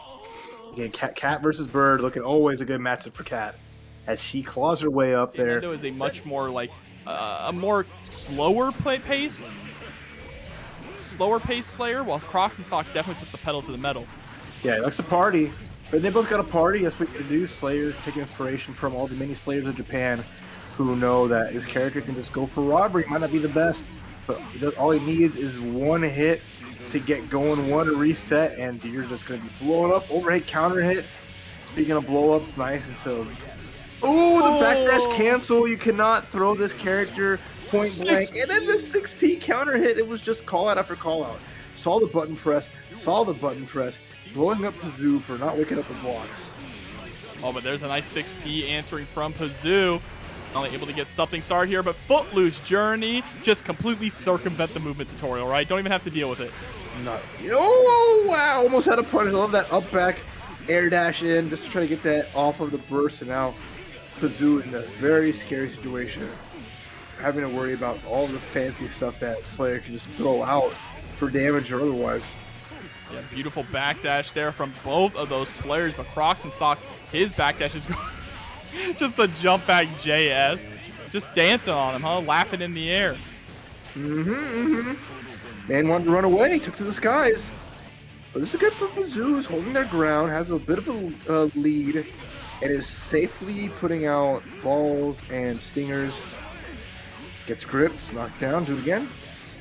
Yep. Oh, yep. Dead on time burst. Make sure to close it out with that one confirmed. Crocs and Socks is a huge believer in the dead on time burst, especially to close out games, and I really like that a lot. Like, you do not need burst if you're winning and it's going to kill. So why not just spend all your resources? Yeah, and using it early before the low value of the gut starts kicking in too, so you can immediately just circumvent it, make it work. And Pzoo's got to just be a little more careful in the neutral. I like to see more like the crouching heavies that they were using in their winners match. I want to see carcass raids just to put a wall up in front of Slayer. There we go, gets the 2D into more set play. And I like that. That's to cover the jump, right? It stops Slayer from doing backdash cancel jump to escape from the corner. There's a beautiful throw as well. Even more pressure started, but good blocks here from Crocs and Socks. Great jump as well, and that immediate backdash. These bites.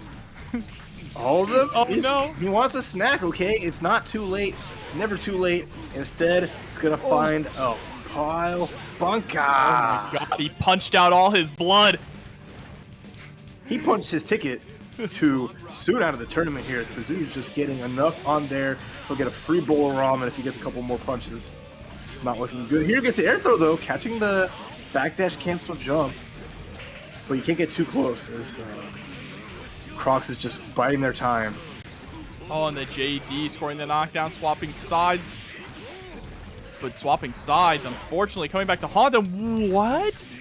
The Tampa hunch actually hitting there with the invisibility frames from the backdash. And there we go. That's the only reversal that Venom has. It is Burst Dark Angel. And that is a last resort, too, from Pzoo. Has no more resources left. Oh, my goodness. Time is running thin, but the offense is not out of it yet. Gets a regrab. Oh, my God. Pzoo still in the running, still in business. Faust looked like he had good opportunities there, especially with not having to worry about the super at any moment to still run offense. But now we're at a checkmate scenario still for Crocs. Has full burst, has 2 bites, and is already trying to take this pretty well. Yeah, but again, putting himself into the corner, this is a difficult situation to escape. It would have been a difficult situation to escape from, but just a very solid super jump forward there from Crocs. No follow-up from Pzoo after that close slash. That's interesting to see, but he's going to get the knockdown here. The even more set play. Catches him jumping out. Yeah, knowing that Slayers like to go for that backdash cancel jump, catching him in the act, catching the close slash, but there's the immediate IAD. Gets the burst combo with the RC. That's going to be big, and that'll do it as Crocs finishes the job, eliminating Pzoo with 100% setting sun. Soul players must disappear for a little while, but they will rise again. Like a phoenix from the ashes. And here we go. Puddles just trying to stay very airborne. Doesn't want to have anything to do with that bomb that came out or the bomb bag either. But he's going to get a nice confirmed carrying all the way to the corner here. Again, Savior already utilizing the low profile just to avoid the horizontal sword. Yeah, had opportunity to use Faust's like nice little trait, but the RC burst.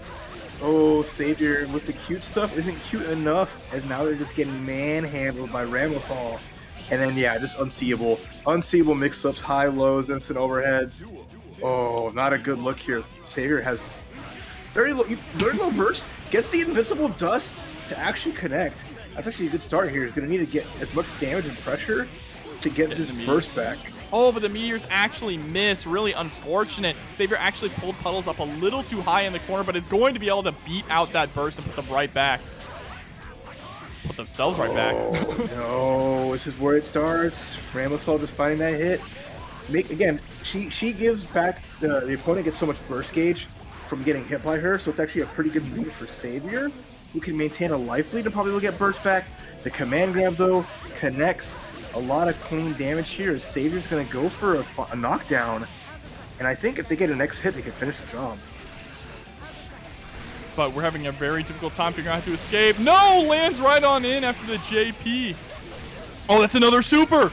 The duple super confirm? Are you alive? No! No, you're not. The doctor's guts are all over the floor, shredded to bits.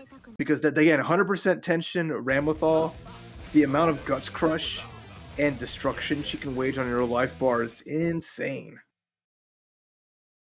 Uh-oh, Savior's left the room. Looks like we might I think have we're stuck on this screen here. Yeah, I think we got a dropout there. Let's see what's going to happen. Yeah. Connection with the opponent was lost. Looks like we might have gotten a crash there or a drop out of the room from Savior, but we are going to get him right back into the lobby to continue forward. And I do see chat letting us know that SNK just dropped the Sylvie trailer. Well, y'all know Wednesdays are for KOF 15, so I'm sure there's going to be a lot to say about it then. But also, you know, we don't only run XRD, we don't only run Strive, we don't only run KOF. We have plenty of other tournaments as well. Of course, Mondays are for Guilty Gear, whether that be Strive or XRD. Wednesdays are for the King of Fighters 15, and Fridays are for Ultimate Marvel vs. Capcom 3. And of course, sometimes on Saturdays and Sundays or Thursdays, we run some other tournaments as well. If your game has rollback, if it's got decent rollback, there's a pretty good chance that TNS is going to run it eventually. So, you know, make sure to tune in to the Discord, !Discord in the chat. I'll bring that up to stay locked in, and all of the related social media channels and Twitter accounts of the TNS crew. But now here we go, jumping right back in. Yo, game number 2. Restarting now is Puddles. Maintaining a lead, look like we trade seats. Oh, just 6H that close as well. Surprised they actually hit Puddles. Do not blame them for bursting at all. Yeah, that's a classic burst situation immediately. Yeah, that starter on that overhead. The overhead that everyone sees, but everyone still gets hit by. And now pressure from Savior as that little break looking pretty good here. Jump heavies, which work for air throws and just bomb bags, hammers, the whole toolkit coming into play. It's going to go for the RC combo. I like that extension. And, ooh, after how bad it was for Savior in game 1, clean first round. Yeah, Savior is very good at adapting to their opponent here. A great just block on that, and a trade, probably a trade with, what, 5K, I would imagine there. And the Dr. Copter is going to get blown up by the 2H. A no-fly zone here when you have these anti-aircraft swords. Oh, my goodness. It's just, I love how everything just happens to work out at the end. Oh, okay. When blades are bigger than you can anti-air as high as you want. Okay, sliding in. Oh, we got the poison on deck, too. Puddles, of course, just being a little patient. Doesn't want to deal with that. Especially does not want to deal with that bomb. But nearly gets a conversion afterwards. Still getting a pickup. Doesn't have any mirror to go for the sword, though. All right, there we go. Off the skies. Jump dust. Little extension hammer throw. Looking good here. Savior, who's just messing up their timings with those FDCs. All those cancels. Unblock again and just catching Puddles. Deer in the headlights. Active defense is what's going to have to work out here. Is Savior realizing that the unblocks are just always working out, and there's no upbacks here. As Puddles just getting caught. Yeah, and that's going to be the main adjustment we're going to have to see from Puddles, not getting caught by these unblockables and figuring out how to escape from Savior's pressure. Savior's pressure is very, very tight, very difficult to deal with, especially when he's getting such good RNG on these items as well. Yeah, when it all works out that way, you see, like that's the thing that separates the good Faust from the bad Faust, is how's their luck looking today, and how well are they aware of how to work with what they're given. Double bombs to start things off.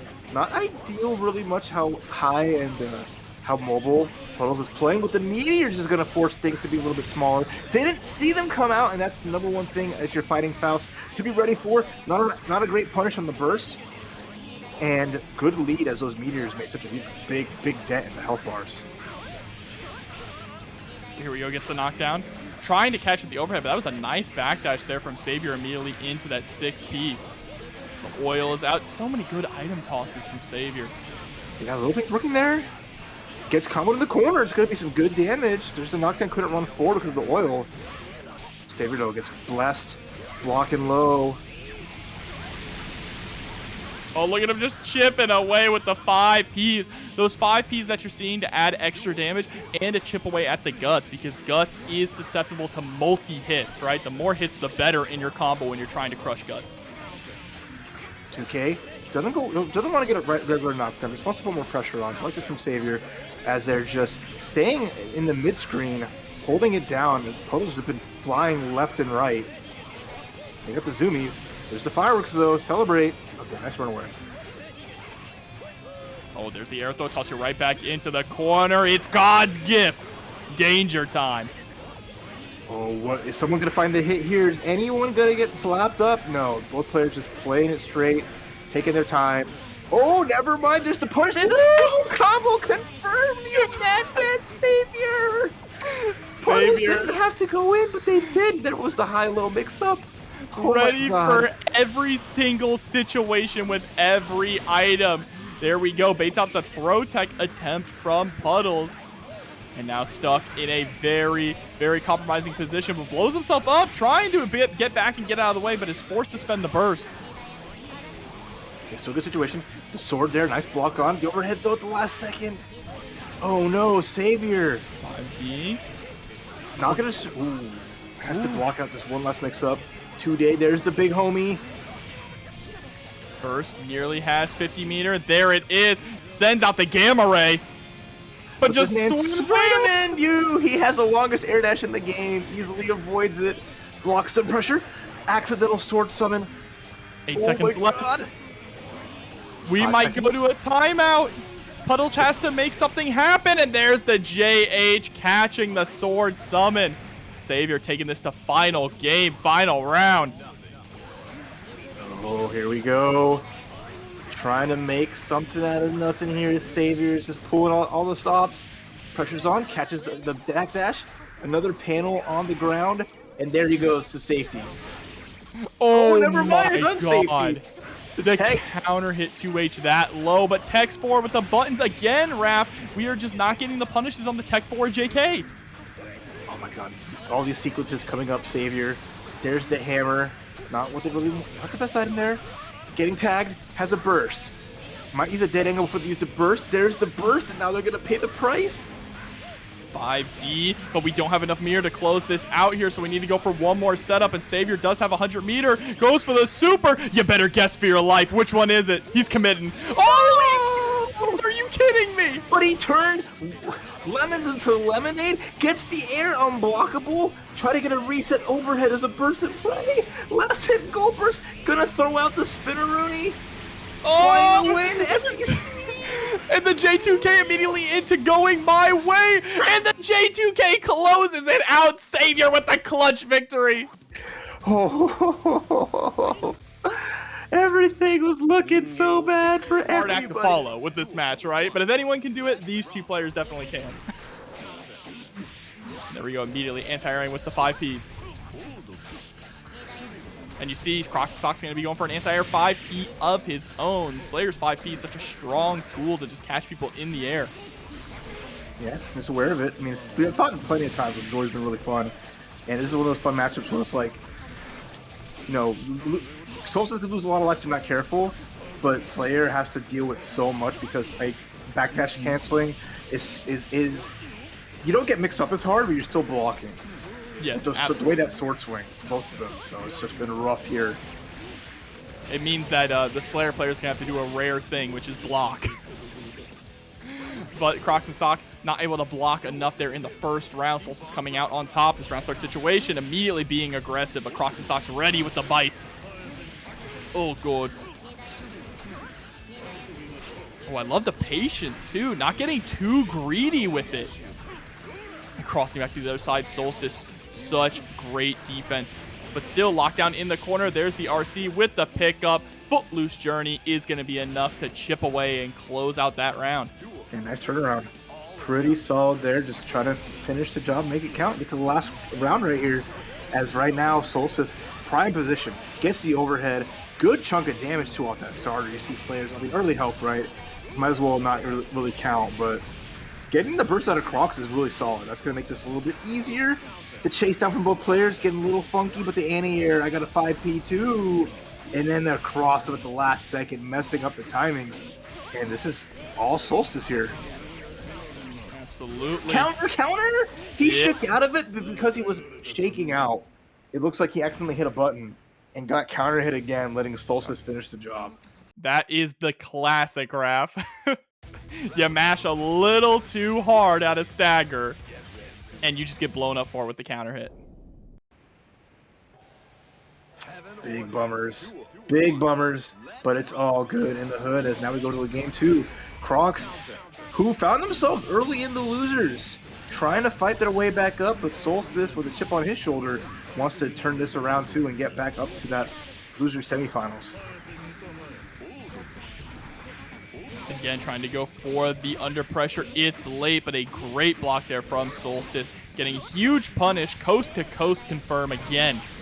And yet, like you mentioned, the swords make it so difficult for Slayer to reliably backdash out of pressure here. But this time, opts for the forward dash just to change sides, and it's not going to matter. There's the sweet chin music into the pickup. That should be the end of the round.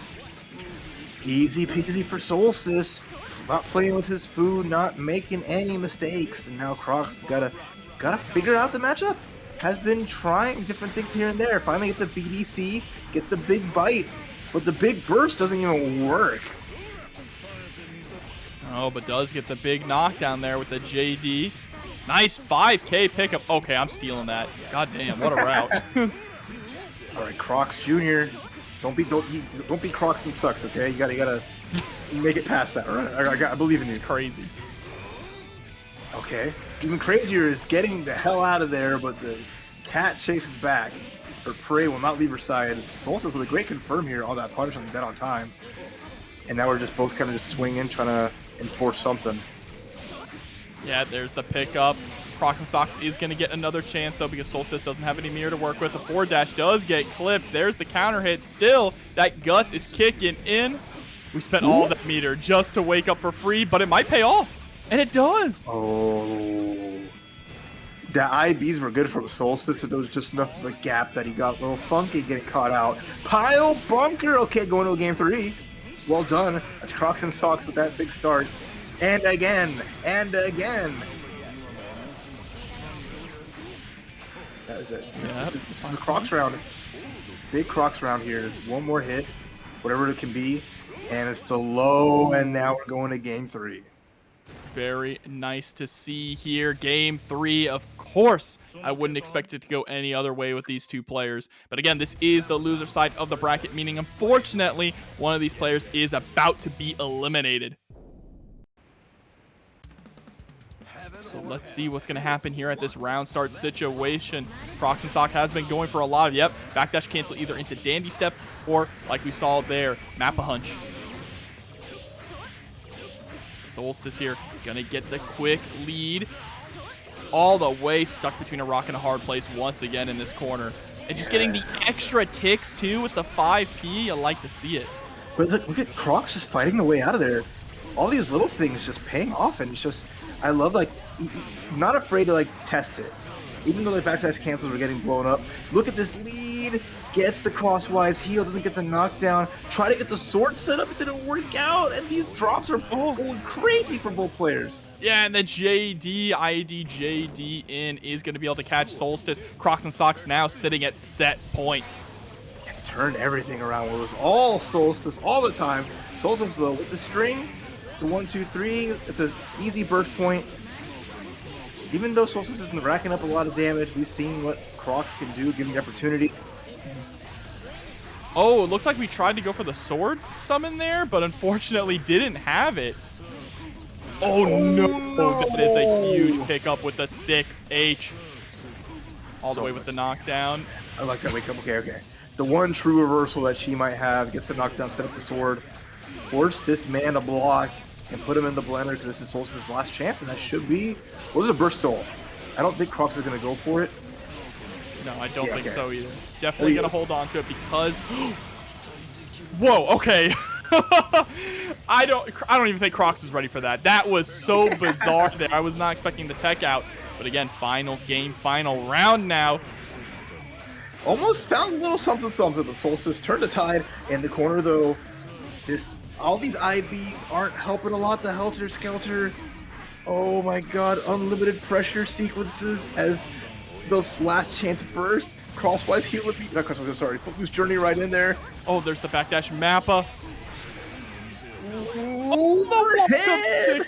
Classic, the Slayer classic. Walk up 6K. Catching them slipping. This is like the like in a boxing match when you have two undefeated people coming up against each other, right? Mm-hmm. Higher stakes here, and of course this is to decide who goes on into grand finals as well. 3 out of 5 set. There's the burst from Mystic. Does not want any of your secret garden. Nah, seen that enough. No more. Fine, keep your secrets. Oh, fakes out the tatami pressure there. Instead goes for the air dash, and actually a little too high on it. Allowed Karma to get the throw. And you see another throw. Finding these grabs, Azami, yeah, but the respect on it. You see the Sakura come out. There was a punish. Karma gonna drop the disc. Yeah, I like that. Going low. Make Mystic guess. Not dead yet. Gotta be extra careful here. Oh, never mind. That was good. Beat out the auto guard run.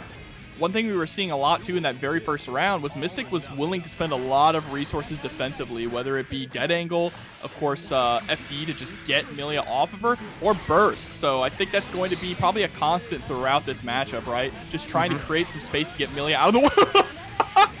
Drove right into that. Oh boy.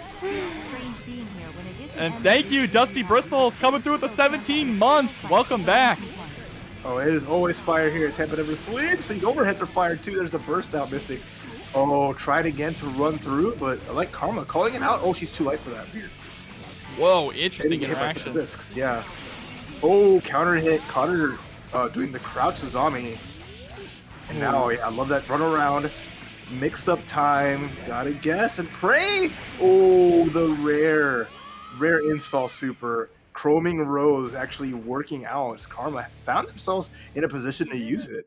Yeah, rare indeed. Really, only being in the corner is your best option, right? Because it allows you to confirm off of straight hits very easily and also keep that pressure going for just a little bit longer. And you only actually really see it when the opponent has lower health like that. Mm-hmm. Nice checkmate scenario there. Game 1 to Karma, as Mystic's perfect record is already gone. Can he do the same to Karma? Already, Karma just being hard to chase, going with these run up 2Ks. Every time you hear the da-dung, that's the guard run, and it's getting blown up every time as Karma's just calling it out. That's why she's so good at majors when you don't have your headphones. You can't react to it. You can't hear that da-dung. And I need some guy with a sitar in the back just ready to play that every time he sees that move come out.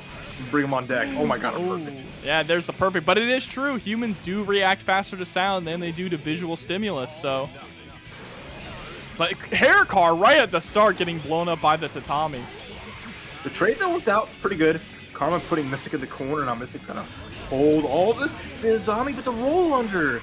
Knowing that Sakura was the option, but being able to run under Sakura worked out super good for Karma. You see a lot of these IAD backwards with the tatami mat, and that is exactly why. Beautiful defensive tool, but not able to hit with the Yozansen. Again, just trying to fish out to catch. Karma being a little too aggressive, but the way that Karma is moving throughout the air, rolled through the tatami, but still got caught by the low. Oh, every time the dung gets grabbed, Karma's just not falling for the music. And there's the bad moon to the mix-up overhead again. Bad moon with no meter to back it up, too.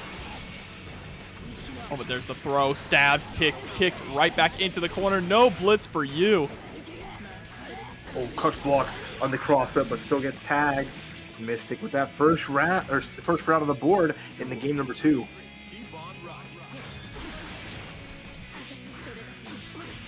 Oh, and the staggered pressure there. Very nice frame trap. Does a lot of damage. Of course, remember Millia, one of the lowest health characters in the game, just like in Strive. Again with the stagger pressure, getting clipped by that 2H. Once again, I think Karma is getting clipped by the 2H while trying to jump out of the corner, right? Getting hit in those jump frames. Tricky stuff. Oh, nice escape. Very clutch. As Mystic was in for a world of hurt. It didn't get that follow-up. There is the 5K catching the airborne. Lancer doesn't come right out. Nice evasion as Karma's just swinging for something. That was a jump back punch. And now we just see the throw. Okay, that's nice. Oh. Yeah, that was a beautiful air throw. You saw Mystic tried to go for the air parry, but the wake up gold burst, that's a lot of meter. Yozansen reach into the heavens. And the fast fall. I love the way that fast fall is Karma is utilizing fast fall to just avoid the tatamis altogether to get in on Mystic. Gets low, gets a 2D knockdown counter hit. Crouching Azami gets blown up. The guess was bad, and with this combo, there it is. Karma finishes the job. Mystic 50-50'd it on the mix-up with the heavy disc, but unfortunately guessed wrong and died. One more, though. Mystic has the ability to make a reverse 3-0. Looks like we're taking a little bit of a breather as well, thinking about the matchup, and now hopping right into it. But you know Karma is feeling really good about himself right now. Let's see if Mystic is able to turn things around and maybe get some momentum in their corner as Dio Stando comes through with a $10 direct contribution. Thank you. Yeah, thank you so much. Thank you so much. As Mystic is going left, right, up, downs, keeping it smooth and in the groove. And look at this damage already off of the wall. Try to reset it with the chain. Nice evasion from Karma. Let's be careful here as Mystic is playing angry. Yeah, Mystic also going for a lot of JSs there, just trying to fish for something in the air.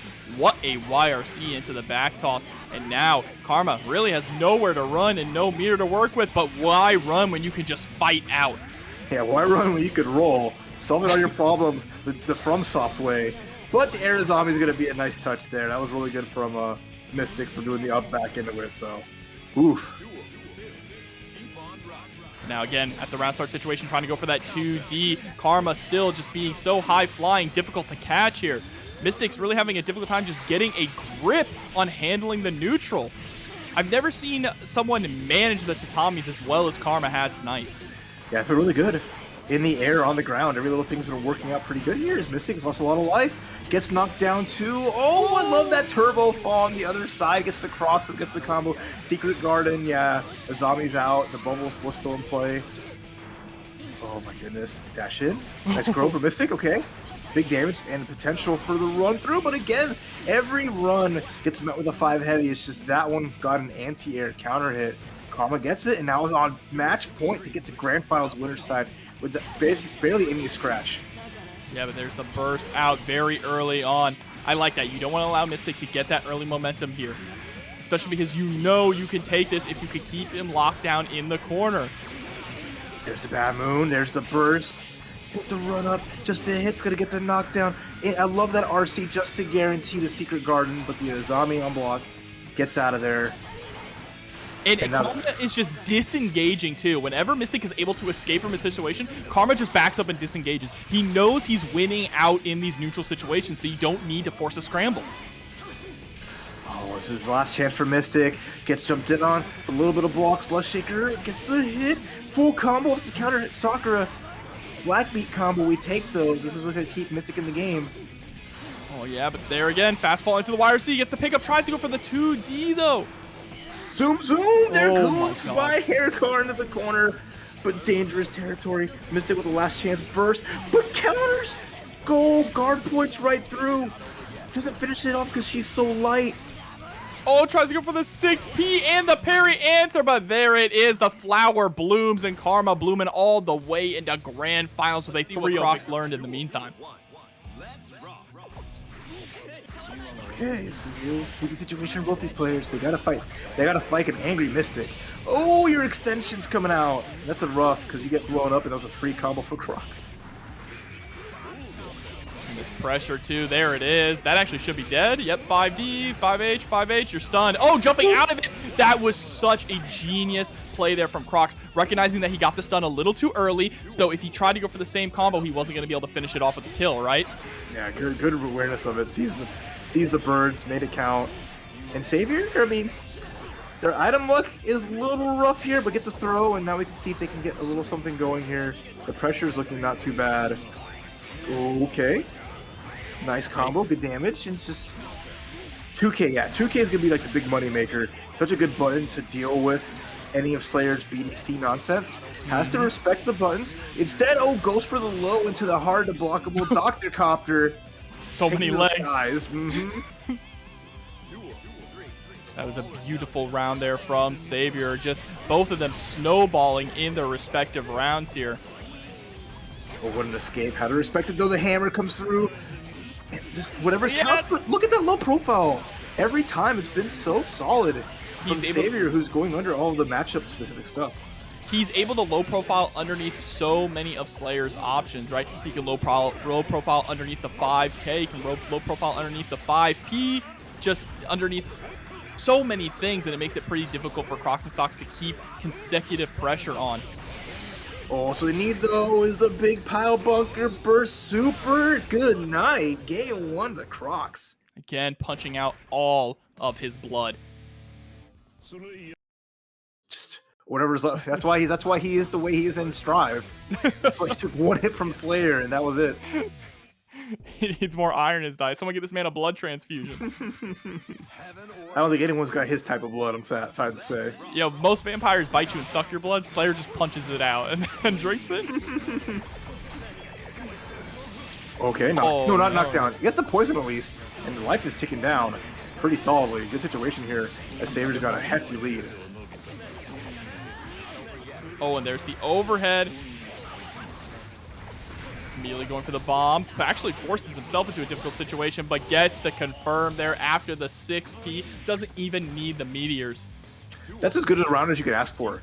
Everything worked out so flawlessly. Didn't low profile that 6 heavy, and that's going to be huge damage to start things off. Look at that life evaporate. Yeah, the Black Beat combo as well.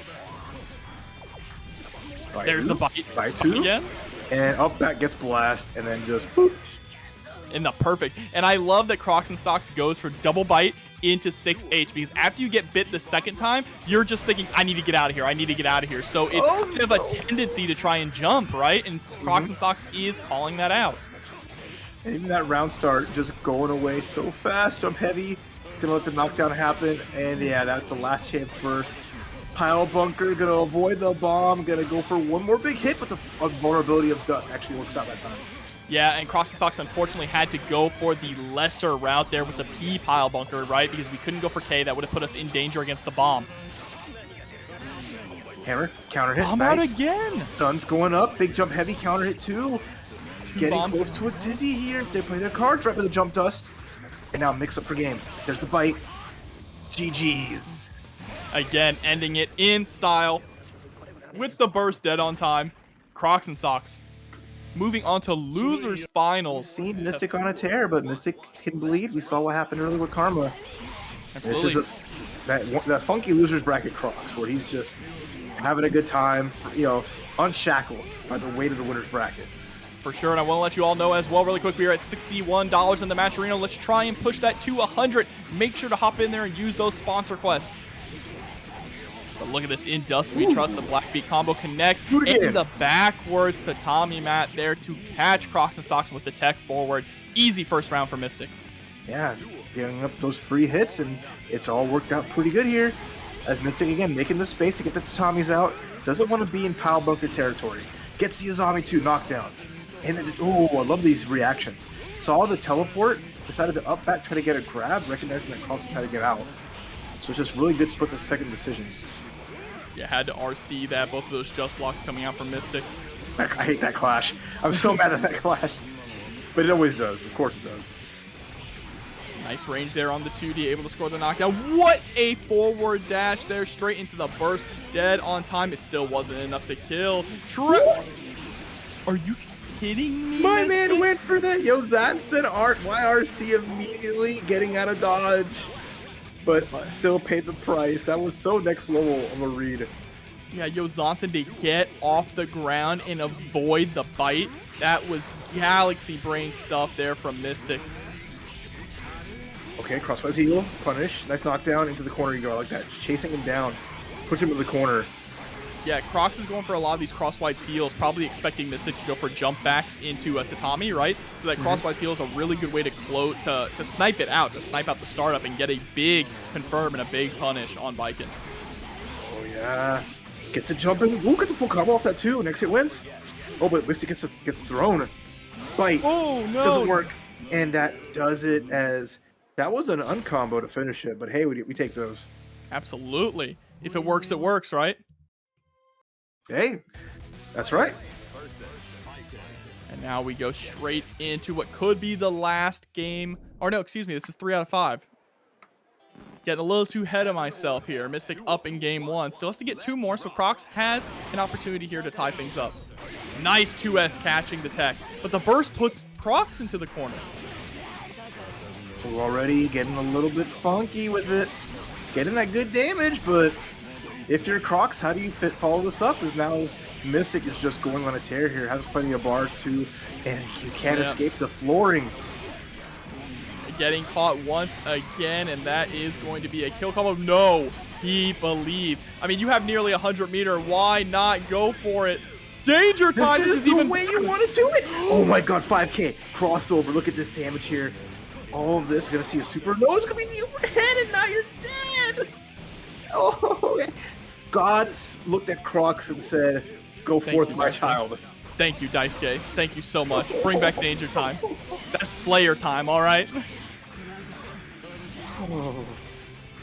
The robbery is in effect as Crocs is now just running through it, gets the counter hit off of the bite, gets the bait, and sending Mystic packing. And the unblockable too with the undertow. Crocs and Socks, a dominating game number 2. They're gonna tie things up 1-1. I am lost for words, and Mystic is probably too. It's just everything in the grasp of their hands, but then one errant danger time into 5K. Oops, you die. Hey, sometimes those things happen. That's the Slayer factor. Hey, Kabari, get the hit. Full combo too. I like that. Off the counter hit, and then just gonna put out those big meaties, which has worked out pretty good until Crocs finds the okie doke. Yeah, but so far we're getting a really good use of the Kabari from Mystic this time to catch Crocs and Socks going for those forward dashes and to just lock him down in general in neutral. I like it a lot. And there's a perfect answering back from Mystic. Unfazed by last game. Very sharp, very nice. And just again, just keeping those perfect medias on deck, using those using the jump slash or crouch slash, those extended hitboxes, and just making sure it works out, respecting the tech forward and the buttons. And look at this lead that Mystic has made for himself with the counter hit 6K, and now it's just all adding up. Oh, and baiting out the crosswise heel, but wasn't able to get a punish on it. The battle of RCs here, and Crocs still loses out in that interaction. Has to spend the burst eventually. Oh, no, you don't! Held on to that like it was his most prized possession, like it was his money inside the mattress, not giving up for nothing. It's all right. He's saving it for next game, all right? You can't take it with you! Says you. He starts off with burst. He got a fresh one, okay? He goes hand delivered, all right? Ready to go. Here we go now. Right. Mystic on match point. Being a little bit more patient now from Crocs and Socks about the approach, and now it is a slugfest in the corner, trade after trade. Crocs trying to reevaluate how to get in. Who needs to get in when they come to you? The one-way ticket into Slayer's loving mouth. Oh, and nice. Avoiding the Kabari this time. Okay, both are up. And this is good. He's set up the meat mat, getting caught out of it in the full extension. Great looks here for Mystic. Putting up Tommy on. Oh, Oh no. my God! The infinite block string. Estamos looping, but Crocs gets out, gets a big hit, has the meter. Gonna probably finish it here if they find it. There we Super. go. Yeah, RC? into RC. Don't Oh, need it. didn't Okay, even good. need it. Just in case. It would have been there. Yes, sometimes it doesn't do enough damage depending on the guts, and of course we know that Baiken is a Japanese character, so she's got high guts. Oh, almost avoided the Arizami. Look at this confirm. Mystic gone on it with the I'm gonna knockdown. throw up. That was go throw up. Oh no! Someone sends a Tums directly to King Jobbers. That Be a combo Tums maybe. festival over here. I need Pepto after that combo. Oh, there's the low blowing up the high parry attempt, and it's bite time. Oh, you dead! Oh! D-E-D dead! Send her sky high. What's our haiku The today? poem, I rise with the sun in a mechanized body. Speak a dead language. Very stylish. What a statement to go to 2-2. You know what that dead language is? He rises to the sky in a mechanized body, speaking a dead language. In Guilty Gear, it's probably binary, because they don't use technology anymore. And here I thought it was Latin. You know Slayer's Maybe fluent in Latin. it's something. Maybe it's something like something so innocuous, like, oh yeah, it's Spanish. No one uses it anymore. It's the future. We've all but abandoned Espanol. Whoa, Japanese is a dead language? That's too far. Lore accurate, but too far. All right, now here we go. Game number 5. Crocs is going to get the first blood, forcing the burst out of Mystic early on. Ooh, wait a minute though. Gets the run, gets the counter hit, and gets a big start. But the Kabari truck. Wait, I was about to see you getting a danger time here. Not quite, not yet. Great parry. Yep, going to get the follow-up. And that corner pressure. Oh, but what a tech out JK. I need to tech out JK more. Oh, and then the bite. Crocs is just so good with those BDC bites. You gotta be extra crispy with those like Crocs. You get out of almost every situation. Yeah, that was also just a mental YRC there too from Mystic to be able to avoid the upwards wings there from Crocs and Socks. Baits out the burst, and here we go. Set point now. Can they hold it together and can they keep it going? As Crocs is without a burst, without a care. 6 heavy. What a situation, and a maximum punish off that. The 5K counter hit Kabari sequence. Good damage with Tech 5K, of course. Yeah, Tech 5K really strong there. If you can actually land a counter hit there, you're able to land and go immediately into a re-jump combo. Oh, but a little too bad on the meaty. Gonna get tossed. Back into even more pressure. Crocs with no meter either really has to pull this one out. I like the backdashes also. Ooh, get those counter hit confirms. You got the bad bursts. Didn't work out outside the space. Gonna die for it. Yes. And now double match point double Luigi going into this to find out who will fight Karma. That was gorgeous routing from Crocs there at the end, squeezing out every possible hit and gets the crosswise heal. Mystic is already almost dead. Oh, unblockable, but great blitz. There's the answer. Makes the escape and finds the big boot into a full sequence, turning this around. Yeah, in Dust We Trust, gets the confirm into the knockdown. And look at that, you're not even going to be able to do backdash jump because you are forced to block the tatami mat. And every little thing working. He's mopping his way, Google Mappa, finding his way up in front of Baiken's grill. Counter hit. That's a wrap, Jack. Crocs and Socks taking down Mystic in a very exciting matchup here. Moving on. No thanks, I'm going to backdash out of it. I touch you, you die. I breathe on you, you die. Yeah, you're Oki, Aurabare. Look at that. Millia has to do so much work to keep Slayer locked down in this, and he tried to go for the burst bait as well, but of course Karma is not going to burst in this situation, and that is a perfect... I feel like the speaking of perfects, that perfect record from Karma is looking dire straits right now as Crocs out the gate with a big start. But wait a minute, Karma finding a good punish, getting the crouching heavy just to make sure we get something going. Air throw. Didn't get the pin back, not sure. Try to get the jump back caught, but not gonna work out either. As a Slayer player myself, I love this matchup. It is just immensely satisfying to watch that health bar go down. There's the throw. Six heavy. Well, nice punish. And then especially there you go. That was like a minute, 50 seconds, I think. Maybe like 45 tops. That was a really quick one. Pretty quick one. What happens when your character is made out of paper mache? Yeah, and is going up against a truck. There's this crying baby versus hydrogen bomb. Here we go. Grand finals. Here we go. Round start situation. I like going for that 2D there. You want to try and knock down Slayer as fast as you possibly can. Of course, it's very difficult to keep him locked down because you set up disc and he can just backdash out of it. 6-piece through the pin too. Crocs and Socks with a high fight IQ here definitely knows the matchup. Yeah, they've been playing it pretty well, and then backdash cancel just to avoid some spooky sequences, but this is looking the best for Karma, even with the position they're in with the triple. The infinite. But, okay, good mash out, getting a hit. Yeah, look at that. You just immediately get out of there. Don't have to hold on to that pressure at all. The map a hunch. I got a hunch that Crocs and Socks is going to go up 2-0. Looking good in this situation here is Karma. It's finding some licks, but just cannot keep this character locked down. Oh no, hit high enough in the air. Get the air juggle, and Millia's life just evaporating before her eyes. Great patience here too. Tries to go for the JD. Karma still unable to get any real pressure started. I'm sure you've noticed that Karma, when they get the knockdown, of course, Crocs just immediately backdashes out, escapes from the situation, and has been winning out in neutral consistently throughout this set. Yeah, just every good guess. The heavy disc was fake, gets the air throw, and then gets a quick bite to eat to take it to game number 3. And again, it's less than 3 minutes in. Crocs and Socks is just trying to finish the job quick. Less than 3 minutes since we started Grand Finals? Are you kidding me? You blink and you miss it. I mean, hell, in this matchup, that is definitely true. Heaven or hell. Duel. 1. Here we go now. Again, another round start situation.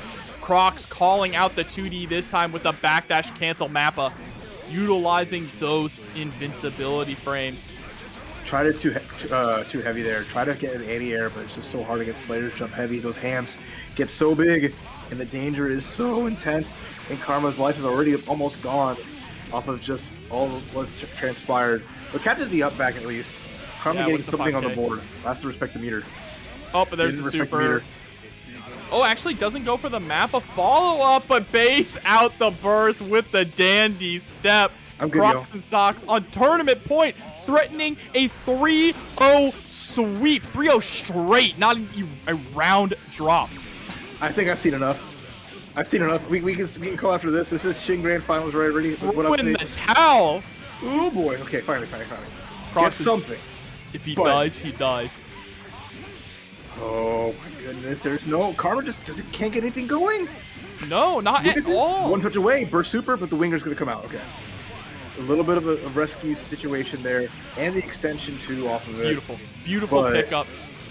But Slayer's ready and waiting. Use a regular burst, knowing that regular dead on time will do the job. And I love that far slash into the RC. Gonna be enough to get around finally. On the board here, Karma starting to gain back some momentum, showing signs of life. Once you get Slayer in the corner, it is much more manageable as Millia, right? You have a bunch of different tools. Can you keep that pressure? It's so spooky here, as both players are slugging. You don't want to slug as Millia, because look at this. You slugfest, and that's just everything just disappearing. I mean, hell yeah, it's spooky. He's a vampire, bro.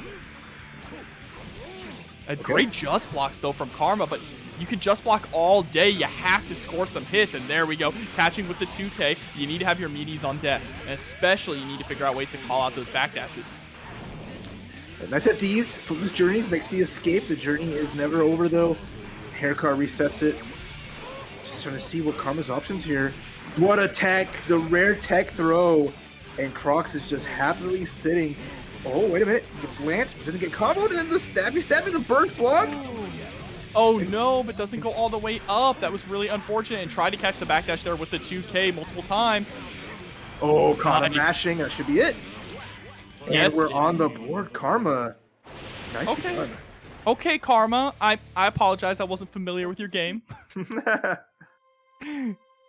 So I don't need a damn towel. I know how to get sweaty. And we stay sweaty. So damn, that's bars. Really, really, really, really good stuff so far. Here we go. We're not going into a reset quite yet. This time, Crocs backing up a little bit here at round start and gonna catch the start, but it looked like Haircar there with the Mappa hunch.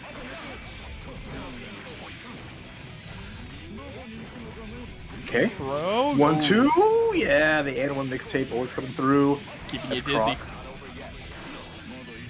Oh, I like that. Good. 5K is such a good button in this matchup. At least to challenge. And sometimes 5 heavy just works out when people get a little frisky. And that was unfortunate. I think Karma wanted to swap sides there. But you know what? Got the coast to coast. So still just a roundabout path, right? Ended up in the exact same destination. I was flipping around, just getting her, trying to just, I like Karma just sitting there. You can let that happen, it's fine. Yeah, just backdashing, right? To look for the punish upon landing. Nice Counter pin. Hit. Double counter hit. Not a bad situation with the run-up disc, too. This is not impossible. There's the gold burst, good block, knockdown. How do you finish this, though? Gotta be careful. Just trying to throw out that pin. Gets caught with the map, but it still has time to 6H thanks to the counter hit. Crocs and Socks with the robbery. And we saw it a little bit there in the last round, Raph.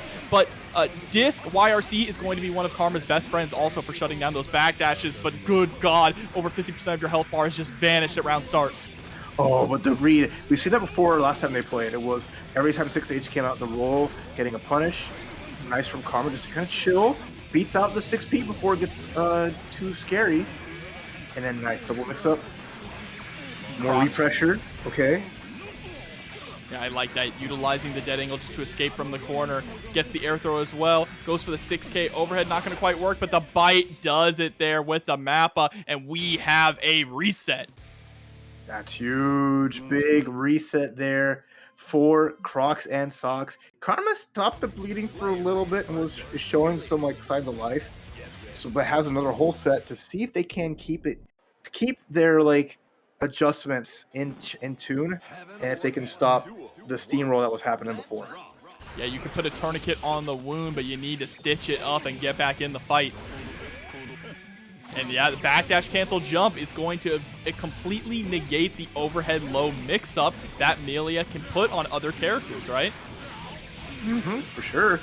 But even, you know, even to try to run away, you can't run away forever. As Karma has proven that point and getting some good stuff going already. Flash there with the 5P. It's bite time. Nice mashing out with the 5K. I like that a lot. Like you mentioned earlier, 5K is very good in this matchup. Just a really quick option. Solid anti-air as well. Okay, all good stuff here. There's Endless Wings. Gonna go for a big hit. Didn't get the full extension, but the Mappa too far away on counter hit, unfortunately. Yeah, I like that. Just a disc to put a stop sign down.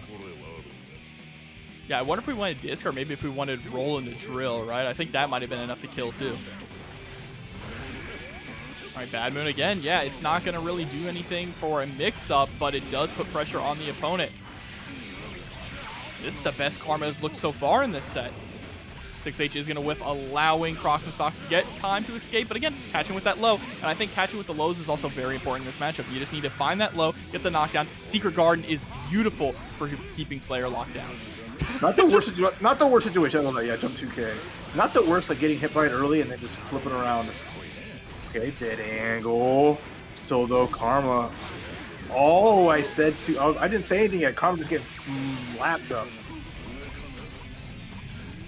I love the patience here too. Crocs and Socks able to land and get the throw. Has meter, but tries to go for BDC bite. Way too far away to make that connect. And now is in a dangerous situation. Needs to score a hit. Did you press? No, Nope, that's it. What a block from Karma. I was set to say Karma crouched down. And you see that unenthused face is like, you're so extra. Yeah, and you know Crocs just reacted to any twitch and movement. Yeah, the crouch was it. It was like, oh, there's maybe something now. If that would have worked, it'd been hilarious. But luckily, Karma's better than all of us. Not flinching. Duel. One. Let's rock.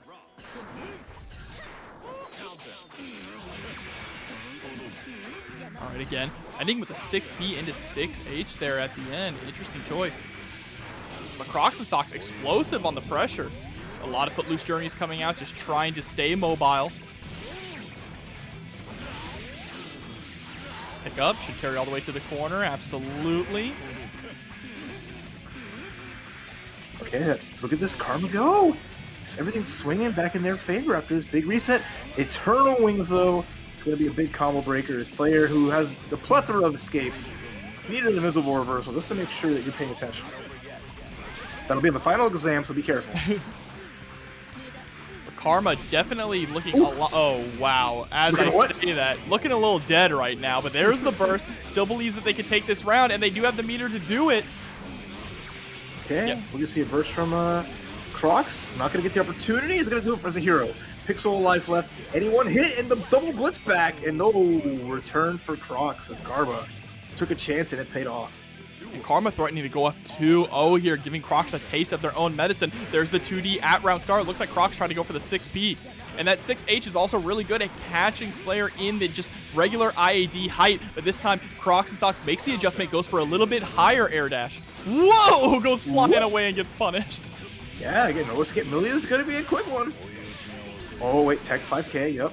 The equalizer. And then a Black B. You had so little time to get out of that.